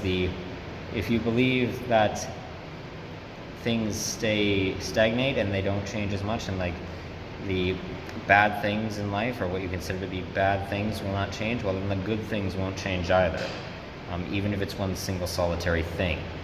So, and by Schopenhauer's own belief of emboxing your interpersonal world and the pleasures that you have created within it, well, that's completely unnecessary by the very notion of pessimism as a philosophy, because, well, things won't change. They won't see much alteration by the philosophical outlook.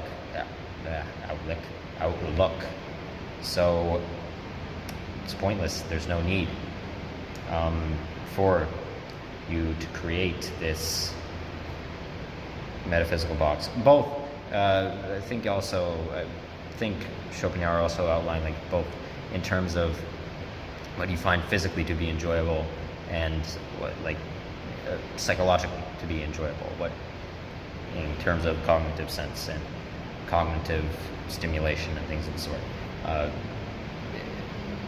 Just emotional fulfillment and physical fulfillment. By the notion of the philosophy, it won't change. So his belief of enclosing yourself, pointless and paradoxical. So yeah, Paradox of Pessimism.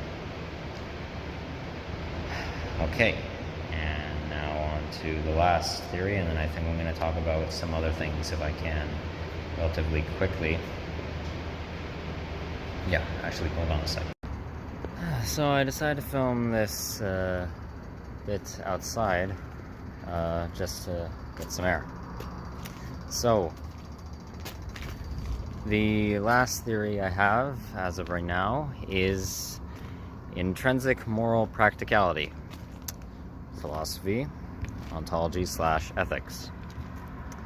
So, basically, I submit the following conclusion, that morality on a humanistic level, based upon its, function and its, conceptual basis in relation to, obviously, social behavior and what we deem to be justifiably righteous and wrongful, is by its nature, in essence, practical. It is a form of practicality in social relations, based upon the fact that we use it, as said, for determining what is a socially acceptable and socially unacceptable, based upon individual cognitive biases and perceptions, to be more beneficial or detrimental to do. So, and this is based upon, and this isn't limited in scope, it's how ethical decision making exists within nature, whether it be by an individual person or a collective group of people, in determining what is more beneficial for any given scenario. So basically, this morality is practical.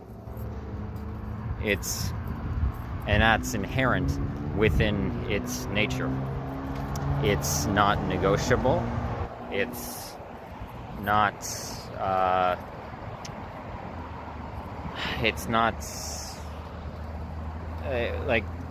and this is okay. Well, this, I'll explain this in a bit.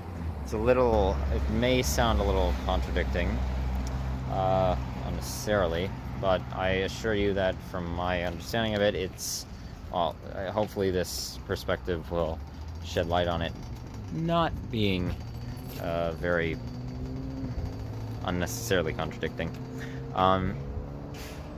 Morality is inseparably practical. It's inseparable to practicality, at least on the basis of our perception of social interaction on a human level. But practicality in and of itself is not moral, or well, it's not in conjunction with morality innately, if that makes sense. So I'll explain that in a bit. So how I can prove this theory? Well, again, it's just examining what morality, branch of philosophy for ethical understanding, is in nature. Both, again, in ontological essence and axiological essence. It is what we examine and determine to be justifiable in a given situation, or what is unjustifiable in a given situation with presented proof of whatever kind, or what we deem to be proof for said moral behavior. And just all around what we feel to be concretely acceptable and unacceptable, or what we would determine as being a moral gray area of whatever sort. And in axiology, it's again a human-made concept to help us determine, well, what would be more beneficial and more detrimental for our species to do. That's its axiologic worth in its unassigned value. So, going off of that, let me define what practicality is. Practicality is the essence of something being a tried and tested measure of action, or a tried and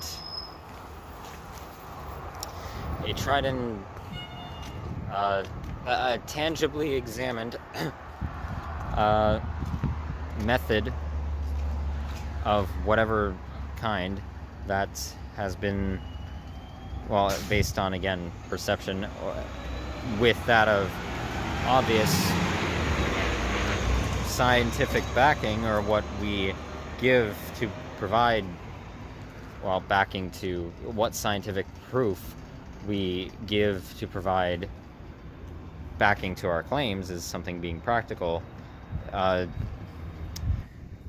Well, we basically, it's what we have found to be scientifically tangible and something that works, something that we have tested and seen and can prove that works to a beneficial extent, that it works in this manner, and that it would actually be better to do this. Well, no, okay, never mind. This is where that's part of my theory, that it would be better to do this. That this method is effective at getting this thing implemented, or getting it, well, getting it put in place, especially in regards to dilemmas of any kind, or trying to resolve a problem, an issue that's presented to a person or a group of people, or anything of the sort. So I would say, going with what is, well, I guess in a pragmatic sense, what is practical, or what is viewed as being practical. So that's the definition of both morality and practicality. So now let me explain how they are inseparably in conjunction with one another. So we know that practicality is what we determine as being, well, tangibly able to work in a said given scenario, most often to get to some sort of resolution to an issue. And we know that morality is, well, what we determine as being proper or improper social behaviors that can be condonable or, well, condemnable. So, on this notion, morality, as it is examined and is provably and can be proven by, well, said examination and analysis to be more beneficial, to be acted upon in this social manner, or more detrimental to be acted upon, this thereby makes morality practical, as it's something that has been tried and tested over a long period of time. My phone is dying, so I'm just going to plug it in a second. It has been tested over a period of time, or by whatever means an organization or an individual has tested it, and it has been shown, at least by these people's perspectives and their cognitive reasoning, that this social behavior is practically condonable, or it's impractical because it's not justifiable. Well, so therefore, it being unjustifiable, as you would deem it to be immoral, unethical, this makes it an impractical measure to act upon, because it does not actually benefit the whole of humanity, or if you're going in a more, I guess, hedonistic sense, it doesn't benefit a particular person or individual. So morality, the stance, is practical. And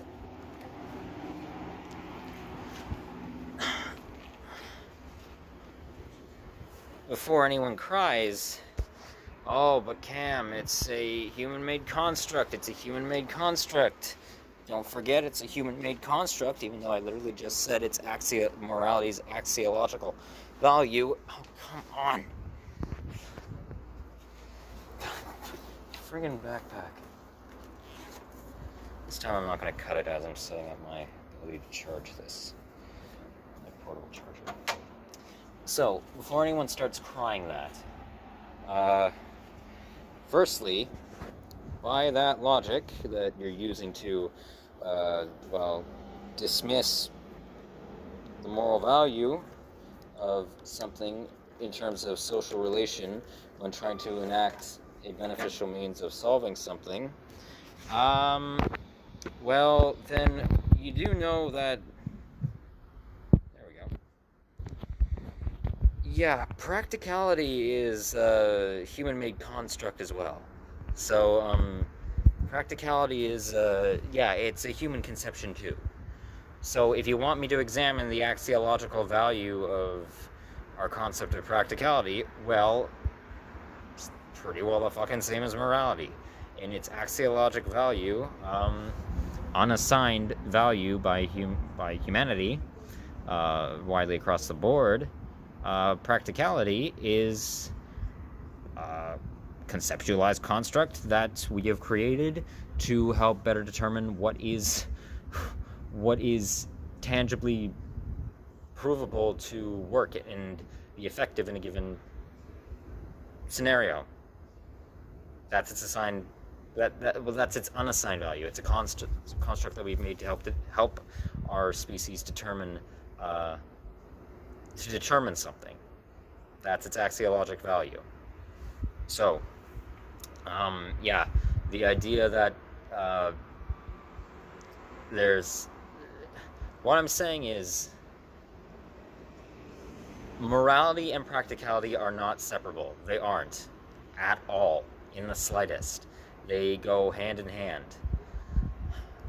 So you can't okay, actually, let me better outline this, actually, because I know what I said at the beginning obviously might sound kind of contradicting. In examining and enacting morality, you can't separate practicality from that. because it's it's what we deem as being socially practical to endorse in terms of human behavior, what we deem to be practical as in terms of what we just say we believe, what we believe is right to endorse for human interactions. And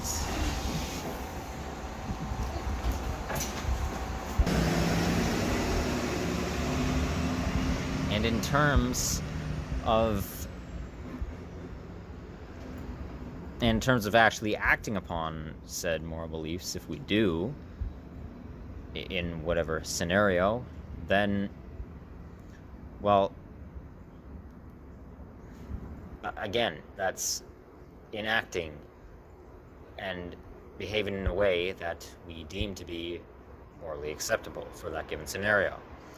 So therefore, it's considered if we deem it to be acceptable, there had to have been unless, okay, obviously if you're in a herd mentality and not critically thinking about it, you're just going along with what others have, intellectually fed to you and you haven't thought about it.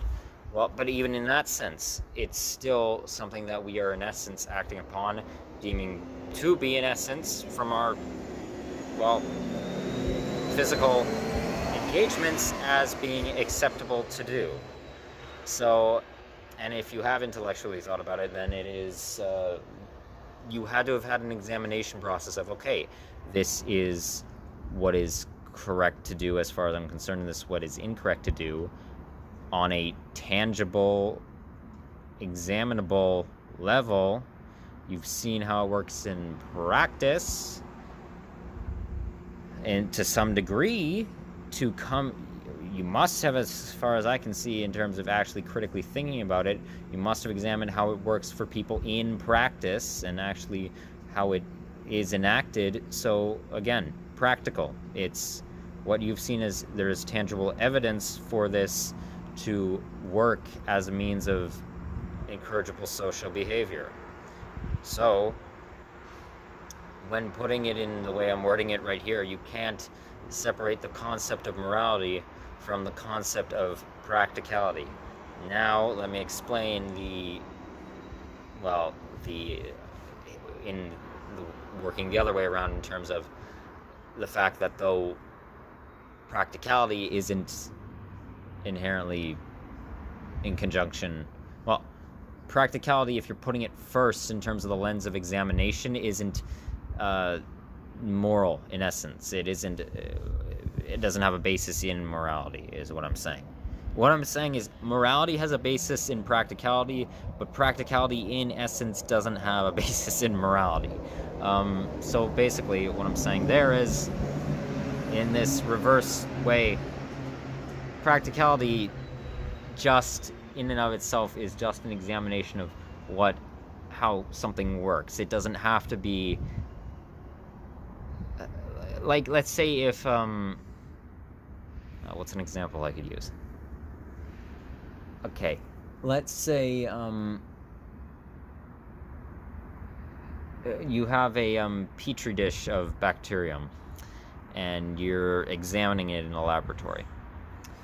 One of the bacterium gobbles up, or it amalgamates into another bacterium, and or another organism within the petri dish, and it does this repeatedly because it's a way of sustaining its life force with other organisms within the dish.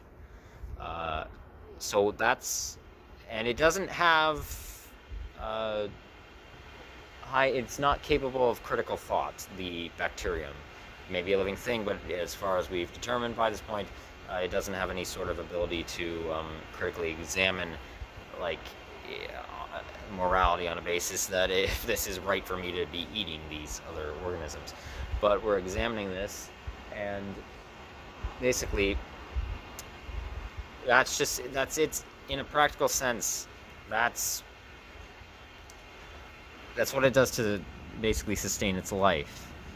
And this might not be the best example, now that I'm saying it out loud. But let me keep running with it for now. It's what it does to sustain its life. if we were to examine it, though, based on our morality and our interactions between ourselves and other animal creatures, including the bacterium, as beings capable of high-level critical thought as far as examination goes, well, then that, in our moral decision is saying, okay, well, this for us could be wrong or right or maybe a gray area, that would be moral practicality, because we would assign also why we think this to the fact that, well, we can look out through historical evidence of, say, well, something such as ethnic cleansing or unconsentful forced cannibalism or things of the sort, murder, these sorts of things. So what I'm saying is, or okay, maybe here's a different thing, way to look at it. Here's another example. A tornado needs, if I know my meteorology well enough, a tornado needs hot and cold air to form its funnel, for the funnel cloud. And in order for it to be classified as a tornado, it needs to touch down on solid land. So, in a practical sense, the wind conditions have to be right, and the temperature of the clouds, consistency, and moisture and all that has to be within the perfect state of hot and cold air to actually create the, well, swirling motion of wind and a high enough velocity of wind for it to then create a funnel cloud, and then it would have to touch down on solid land and continue its spinning motion, and its continue its concoction of hot and cold air to keep the tornado in existence, keep it functioning as it's supposed to function when it is formed. That's just practicality in essence. That's what the wind has to do, and the temperatures have to be that in that condition for a tornado or a funnel cloud to form. So, but there's no morality to this, because a tornado is not an object. A tornado is not a thing capable of having a consciousness as of our current point in time, history, in weather evolution. A tornado is not capable of having a consciousness, and it's not capable in that notion of having a cognitive thought process and able to have moral judgment. So, in that regard, that's just a practical means of how funnel cloud or the tornado comes into fruition. There's no morality there. So I hope that actually explained my point of how. I hope this explained my point of how morality is intrinsically by nature, in terms of on a human level of how we engage with it, is practical, and that's inseparable. It's intrinsic. There's no way of eliminating that from our conceptual knowledge of philosophical morality. But in a reverse sense, morality in its conceptual existence is not inherently moral, and it's not inherently in conjunction with morality. And something else actually I want to point out quick, going back to my theory of coming morality formation. I don't believe I mentioned it earlier. If I did, I mentioned it over and over in essence, basically, but not in this exact wording. To my knowledge, I skimmed the earlier stuff. Forgive me, it's been a hot day, and I guess it's muddling my cognition a bit. Based on coming morality formation, it is completely impossible for human beings to be so-called moralists / amoral, just the same as it's completely impossible for human beings to be apolitical / anti-political. I'll explain that in more in a second. So, to sum it up quick, there's no such thing as being moralist. I used to think there was. There's no... Morality does not mean something beneficial, in essence, or detrimental. And if you want that in more layman's terms, it doesn't mean any... People often say, like, oh, someone is so moralist to describe them as a deplorable human being. Well, no, morality does not mean something good, or it doesn't mean anything bad. It just based on your morals is what you determine to be good or bad. Whether they are provably more beneficial or detrimental, it's still... Morality isn't, in essence, beneficial or detrimental. Just... There's nothing concretely assigned to it. It's just those morals that someone holds you view to be more detrimental, which can be provably more detrimental in examination of social interaction. But it doesn't mean... No one can actually be moralless. Like, morality doesn't mean something good. You can't be amoral. Just the same as you can't distance yourself from a political affiliation or a political standpoint. Your morality is inherent with political identity and political affiliation, whether or not you identify as anything or not, or anything concretely or not. You can't escape the political phi/political fe spectrum. You can't, as far as I'm concerned, because you will in some way be affiliated to sociopolitics, governmental politics, eco-political issues, enviro-political issues, geopolitical issues, cultural issues, inescapable. Because you live in a society or any given communal environment, and for the argument of, oh, what if I ran off into the woods and lived by myself for a long time? Well, why did you decide to run off into the woods? Oh, because I didn't agree with the society that I was living in or the community I was in. There you go. That's politics. You didn't agree with the governmental ruling of the society or the economic state of the community you were in, or the sociocultural elements of it, or whatever else. You can't escape it. You ran off because you didn't agree with it. There you go.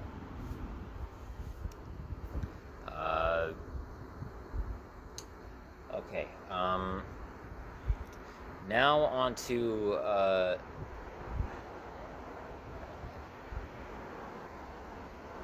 actually, let me just think about this for a second. Just took notice of the fact that someone has spelt out what appears to be "I fuck Bruce" on the window pane, and it's faded. So I just took notice of that. I just felt like making you aware of it. Anyway, so okay, I have one new implementation that I want to add to the field of sexology. So I will state that here. And then I'll also give my thoughts on this doctor, psychologist / psychoanalyst that, well, it pertains to. And I'm regarding it as it's psychosexology.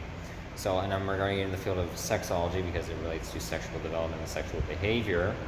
But technically, obviously, in relation to psychology, you can count it as neuroscience as well.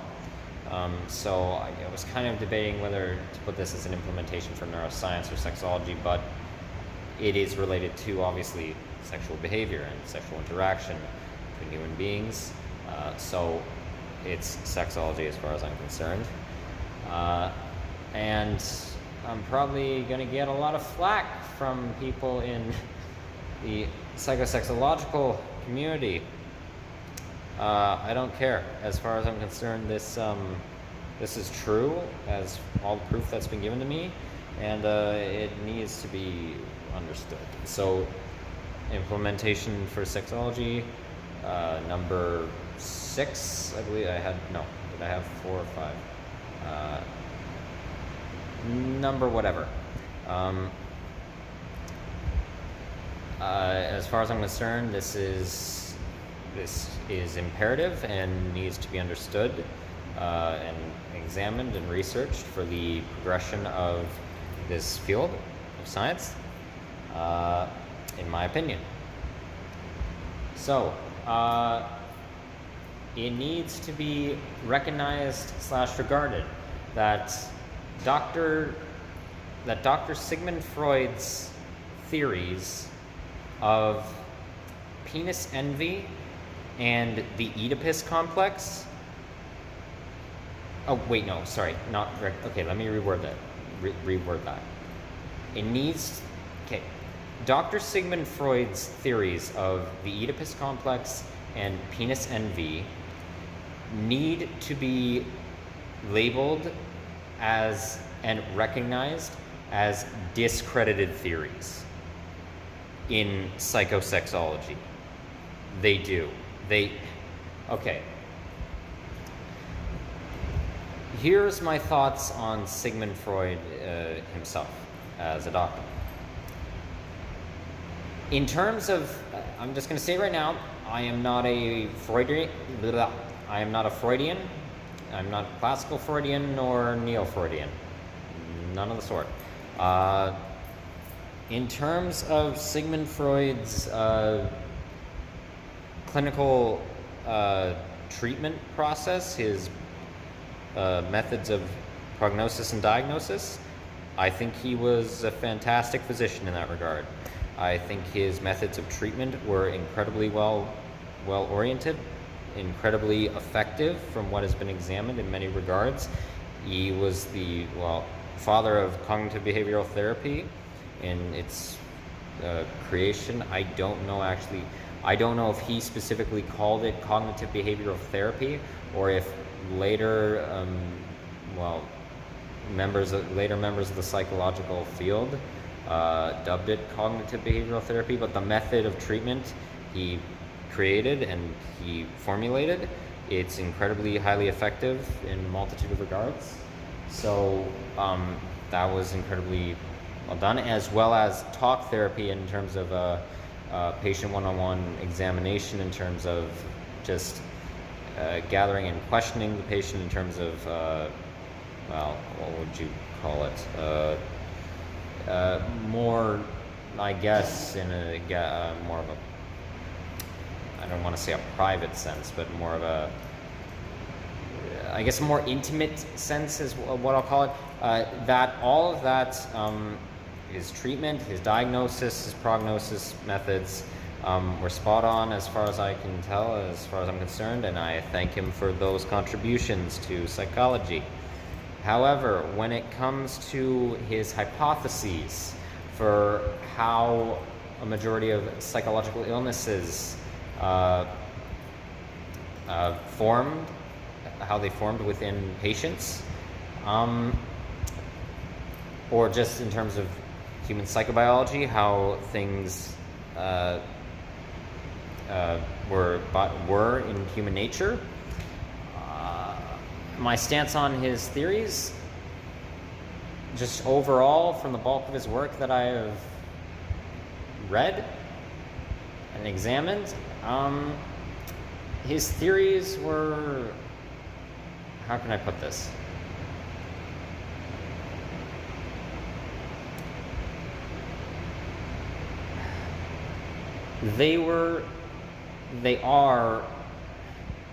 They're misleading at best and completely ludicrous at worst. That's the best way I can describe Sigmund Freud's work in terms of his actual,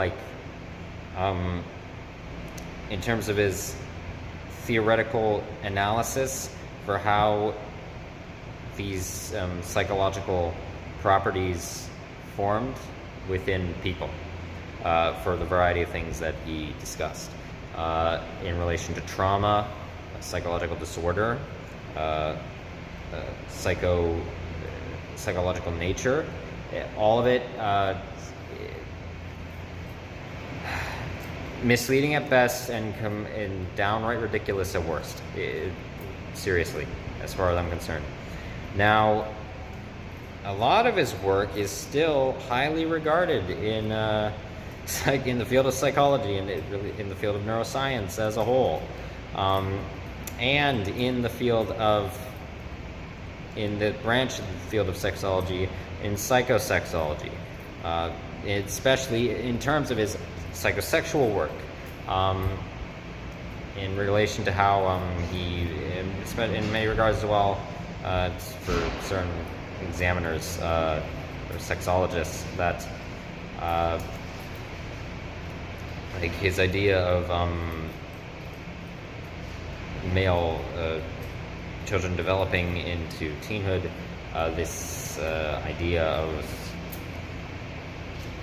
wanting to basically dominate their fathers, which was, well, there's mounds of proof that that is not the case. Basically, his theory of cis male children wanting to, in terms of sexual development and sexual attraction, developing said sexual attraction, because developing heterosexual attraction because of this desire to have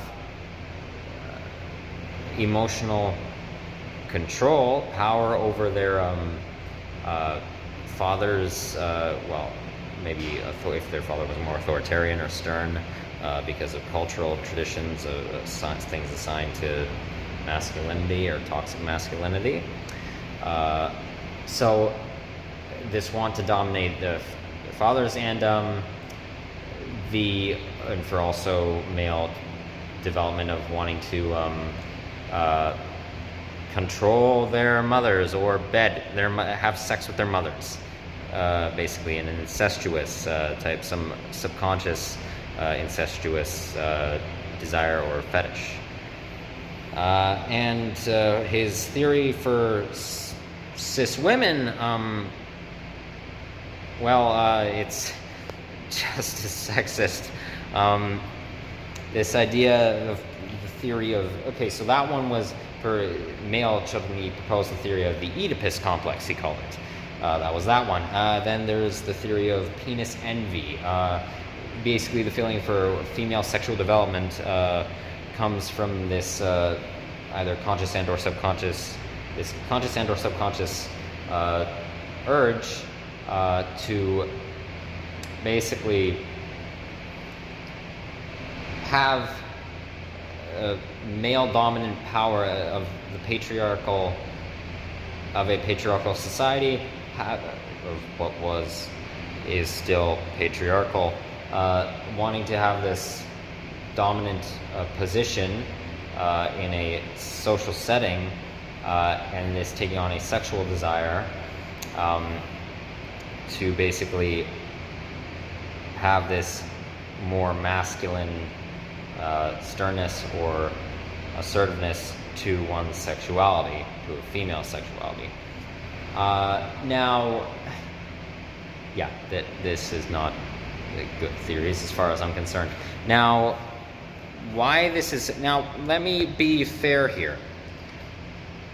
Are these two theories possible? Yes, to an extent. Now,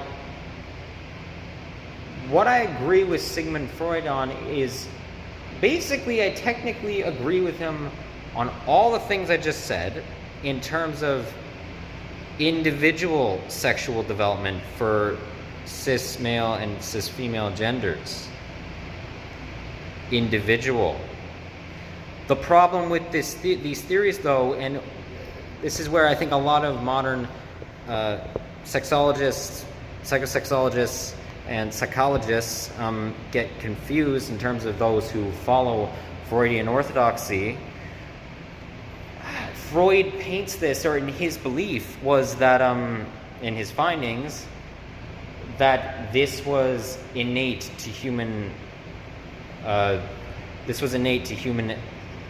sexobiological nature, or innate to human psychosexobiological nature. That these were innate. This is how they innately formed to males and females. Which, to point out, obviously, he's also, in this regard with these theories, he completely comes from a heteronormative standpoint, completely ignores the historical prevalence in cultures and societies that can be found in anthropology of homosexuality, bisexuality, pansexuality, gynosexuality, androsexuality, all, etc., etc. He completely ignores that. Either he completely ignored it, or he wasn't presented with knowledge of that at the time. I find that hard to believe somewhat, but let's give it the benefit of the doubt that either he ignored it or he just didn't know about it. So one of the two. So there's the ignorance of that, or the ignoring that, and he also. So there's that, and what was the other thing I was going to say? Yes. Wait, no, hold on a second. Okay, this is technically where I was going in some regard. He also, in terms of gender expression / gender identity and persona, he ignores, obviously, non-binary expressions. He ignores, and this is gender, not physiological gender, but for gender identity, he ignores non-binary, gender fluid expressions. He ignores more aspects of transgenderism. He ignores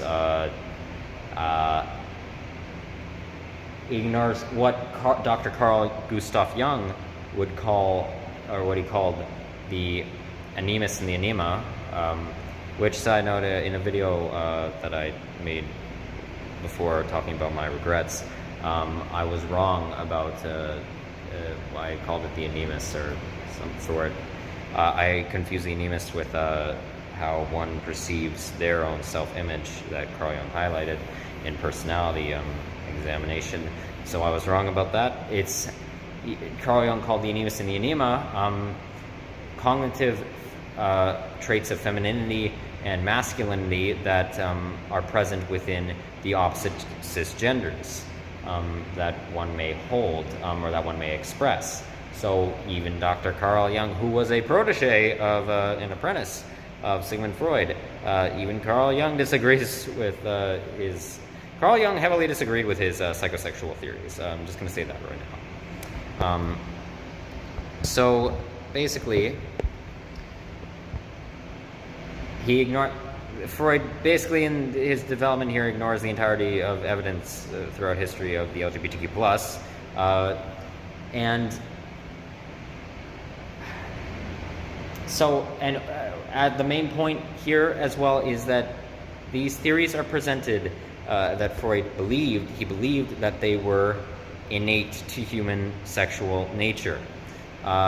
I agree. No, I disagree with that entirely. They are not innate to human sexual nature, and that's the biggest problem out of the entirety of these theories. And the reason, well, some may argue, well, so no, only those aspects of those two theories need to be discredited, not the entirety of the theories themselves. Well, no, I would argue that the entirety of them do, because that is quite literally the foundation of those two theories. That from everything I've researched about his theories of the Oedipus complex and penis envy, those are like the basis of it being like human sexological nature. That is the basis of the theories, that these desires are the sexual basis of all sexual desire in human nature. That's the base point of the theories. So no, as far as I'm concerned, that's very problematic, and that's literally the foundations of the theories.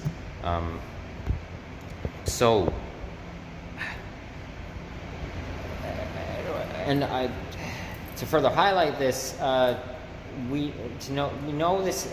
So if an individual, I believe, yes, an individual in terms of their sexual development, because it's an implementation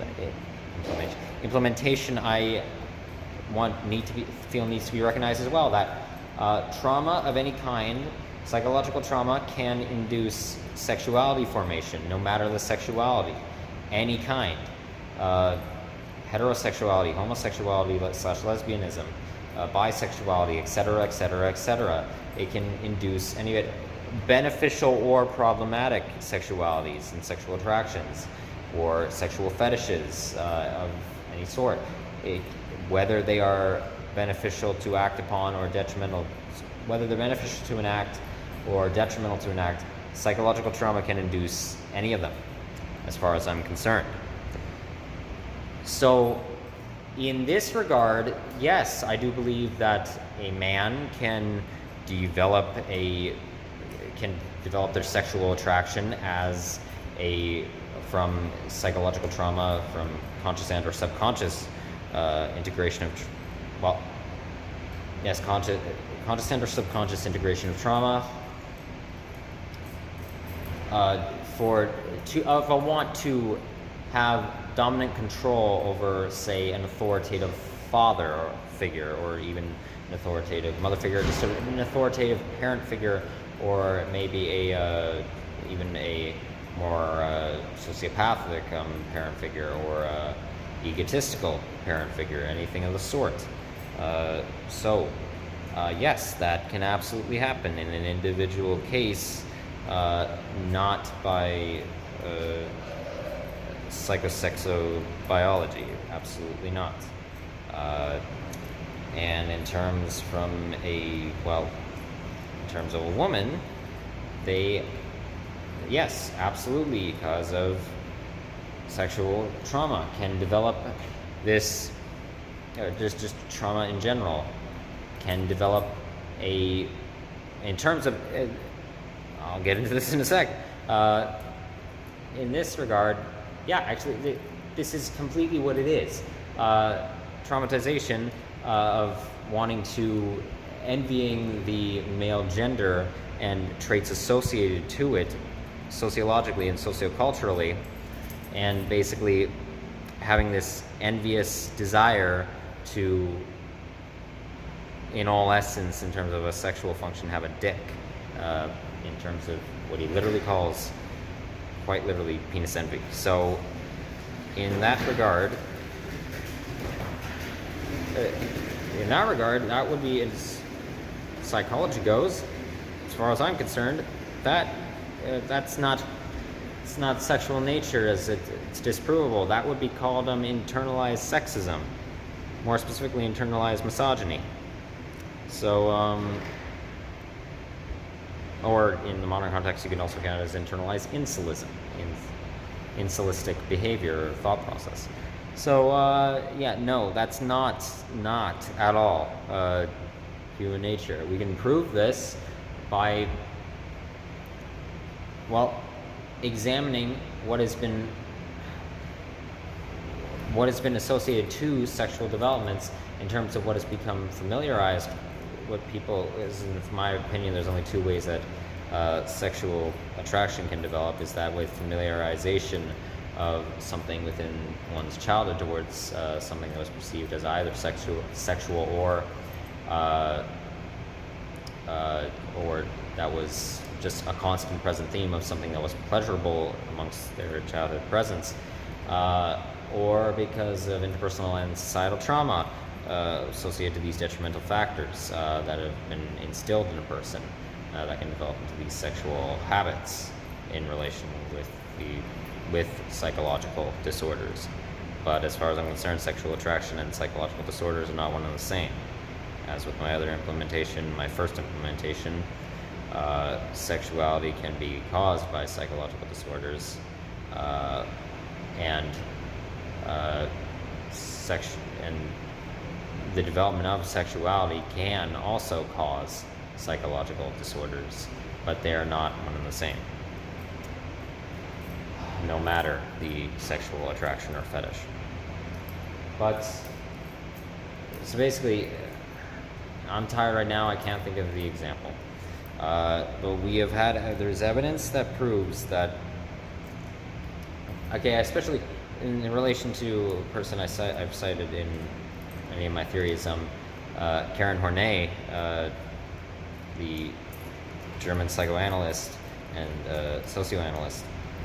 She was one of the first. She actually criticized and she denounced Freud's penis envy theory specifically, she was one of the first, actually, in the major, in the limelight of the psychological field at the time to dispute Freudian orthodoxy, especially in regards to his theory of penis envy, saying that this was not in human nature, but it was in matter of fact a result of sociological trauma and damage inflicted from the perceived notions, the problematic perceived notions of gender expression and things of the sort, and positions of, well, either gender expression or physiological gender, what is, in terms of our things we assign and give privilege to in terms of physiological gender, in how majority of history has gone in terms of a patriarchal stance,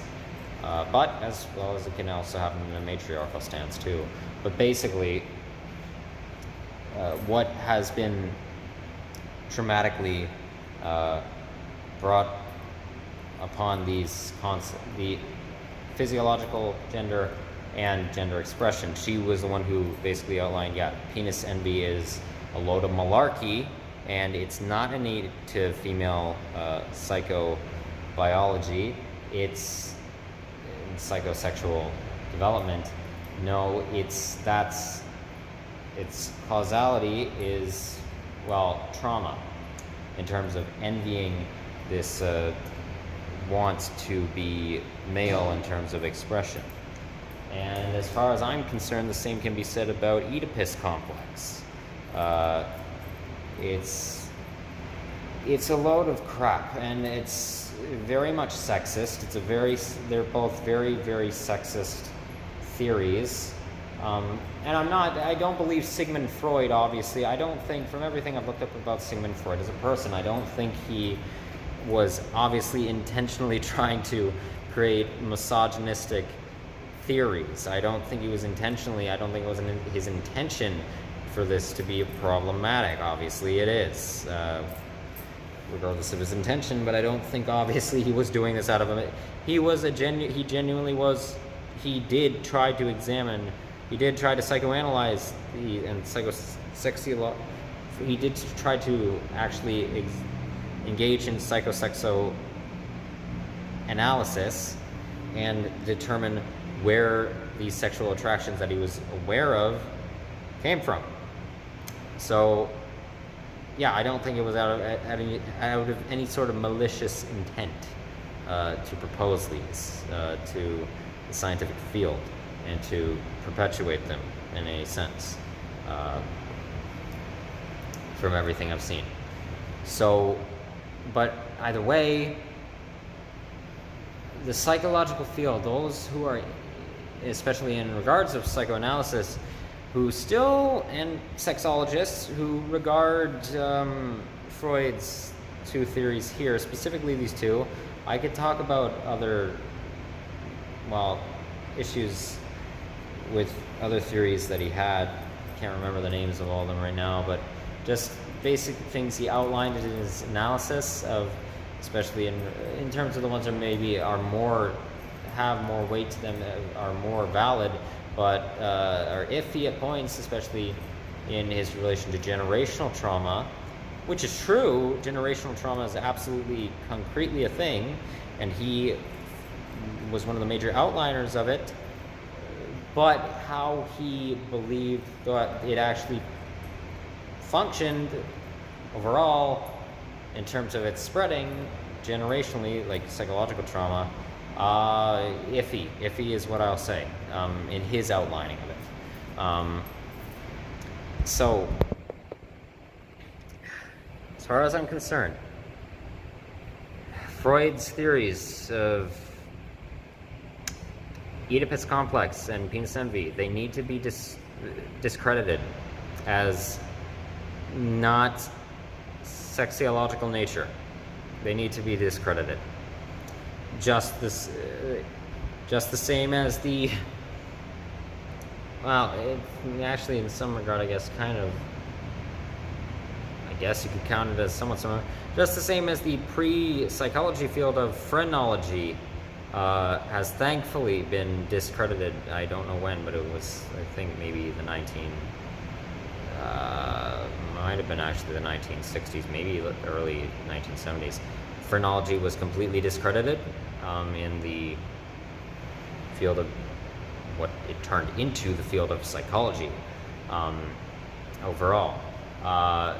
If you don't know what phrenology is, well, basically, especially at the time of neurology, which is again psychology formed out of the fields of neurology and philosophy.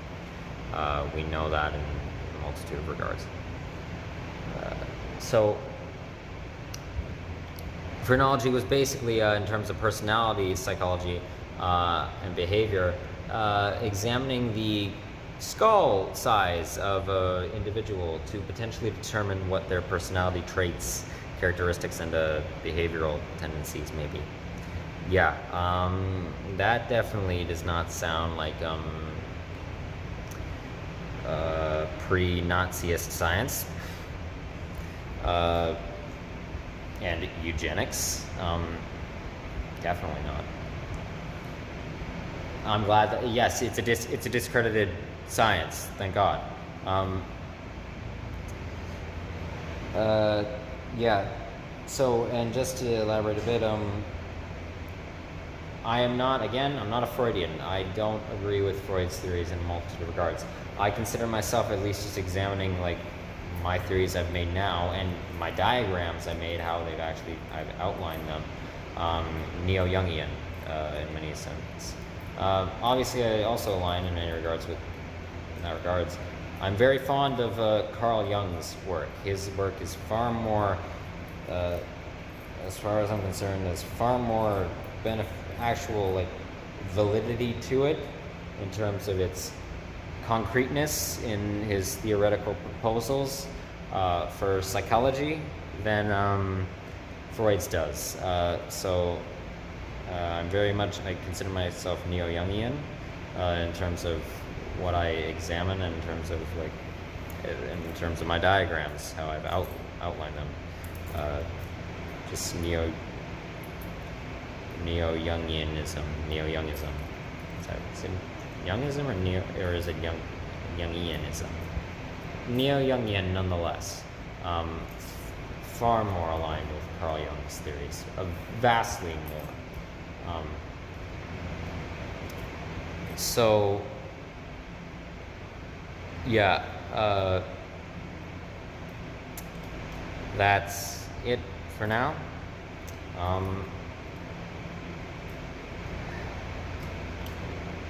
don't think there's any more I wanted to say. Actually, let me think about that. All right, there is a bit more I want to say, and I'm going to try and make this just lay a lot of things out more quickly. Okay, I know in the last video of Exploring Gatineau Part 4, I said about how I disagree with that there isn't somewhat of a common look amongst people of different class positions. I know in my 5th part of Exploring Ottawa that I said that I believe that there is no look to homelessness or being impoverished. Yes, well, I've changed my opinion somewhat. That would sound hypocritical if not. I still agree that yes, there is no definitive look to it, as I said in that video. There's no definitive look at all. There's no concrete look to being homeless or impoverished, but there is a common theme of what someone can afford and what, in terms of the condition of clothing, that if someone has worn it for a long time, what it would be, and the same goes for upper class. Will you focus? Thank you.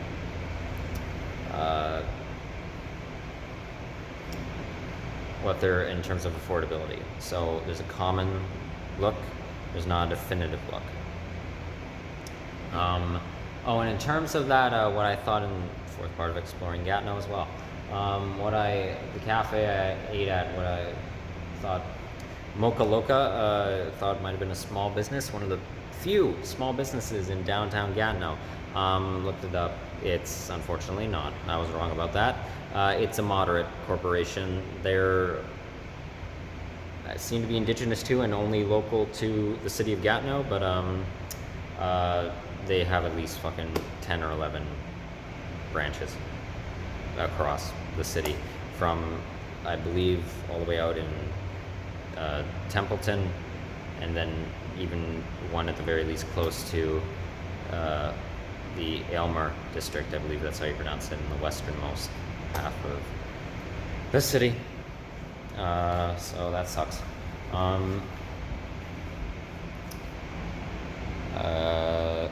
Oh yes. To anyone who's made it this far in the video and you've watched this whole series, thank you. Thank you, because I feel that these are all imperative, and I hope people critically think about these theories and implementations and come to their own conclusions and examine them, yada yada yada.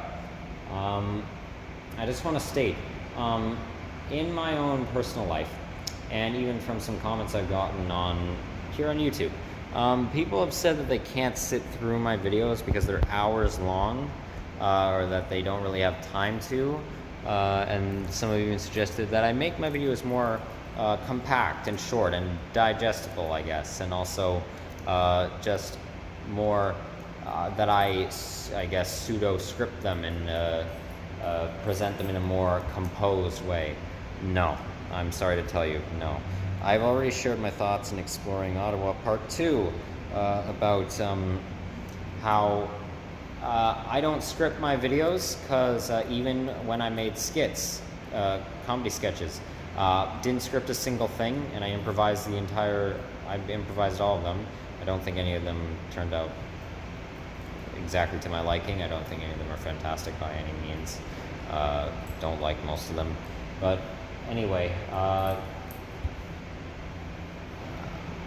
I don't script my videos, because especially these ones where I'm doing actual talking point things and commentary, because it feels fake, it feels forced, it feels unauthentic. It really does. I don't think, I know it may help some people remember.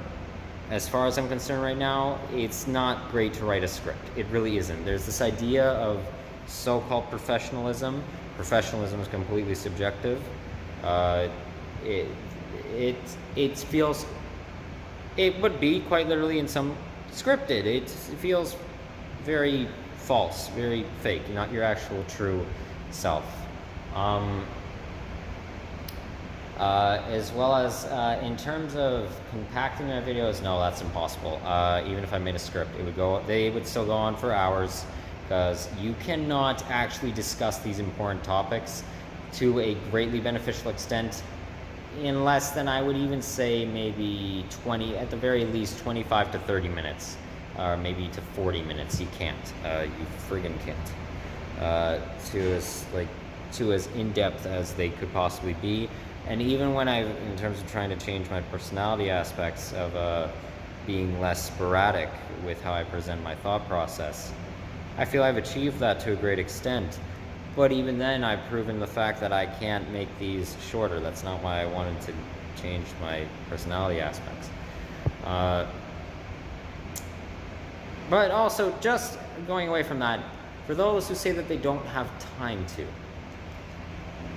look, I seem to recall like a few years ago, maybe like 7 years ago or so, a lot of bigger YouTubers, especially in terms of gaming playthroughs, they were making, and still make, hour to 2 hour long Let's Plays that millions of views, thousands of views, that people sit through in their entirety. Or how about the numerous beauty or workout, exercise, fitness gurus that make hours upon hours upon hours of content, like just discussion, or philosophical discussions in the philosophy analysis community that make hours upon hours of discussions, or hour-long podcasts, discussions of ideology, live streams that go on for 6 hours at a time, charity live streams, whatever else. If you have time to watch those at some point in the day, or if you just are mindlessly bored and scrolling through YouTube and TikTok and Instagram and all the rest for hours and hours on end, and you're bored by it and you want to watch, and I'm not using this as like in a narcissistic sense, saying that my videos are immaculate and something amazing to behold. No, I'm not saying, like, obviously I think they're valid and should be taken in, what I'm saying. But they're obviously not the pinnacle of importance in terms of social interactions. Bottom line is, if you have time to do all that, you have time to, at the very least, every 4 or 5 days a week, maybe even 6 days a week, spend some hours watching at the very least a couple, 2 of my hour-long videos. You do. You have the time. So, yeah, there's that. And what else I want to discuss? I guess, no, this has gone on long enough. I was going to bring up more of I'll bring up more, yeah, I will. The paradox of existence, my theory of the paradox of existence, or my further outlines of it. We talk about in terms of, say, the leftist community of not wanting alienation, of the diminishing as much alienation of groups of people, demographics as possible. Well, if we have complete spite towards the right wing, or even in some regard centrist and a far left examination, is that not technically alienation? That is, well, you're dismissing and isolating a group of people and refusing to actually engage with them in any sort of way, or in terms of actually, like, affiliate with them many times, and just distancing yourself entirely. Is that not some form of social isolation and alienation? Yeah, it is. What else? In terms of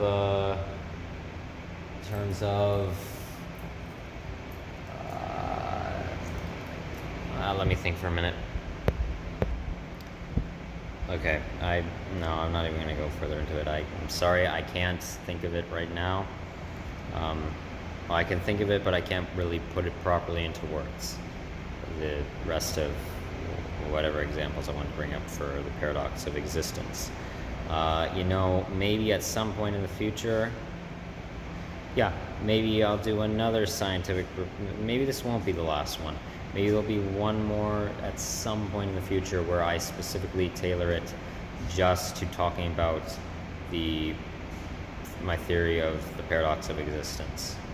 Because maybe it needs an entire video of its own that I can somewhat compile some things before making it, or general ideas. But anyway, I hope you learned something from this.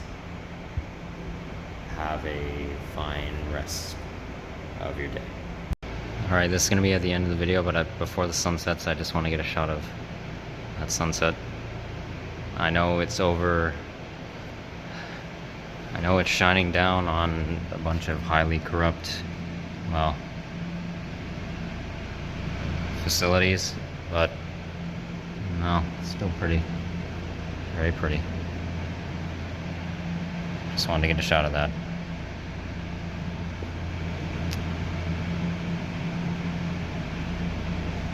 Yeah, okay. Seeing as this will be on the end. So long, Gatineau. You, in my short time being here, you have taught me very, very many things. Not very pleasant things, but many things.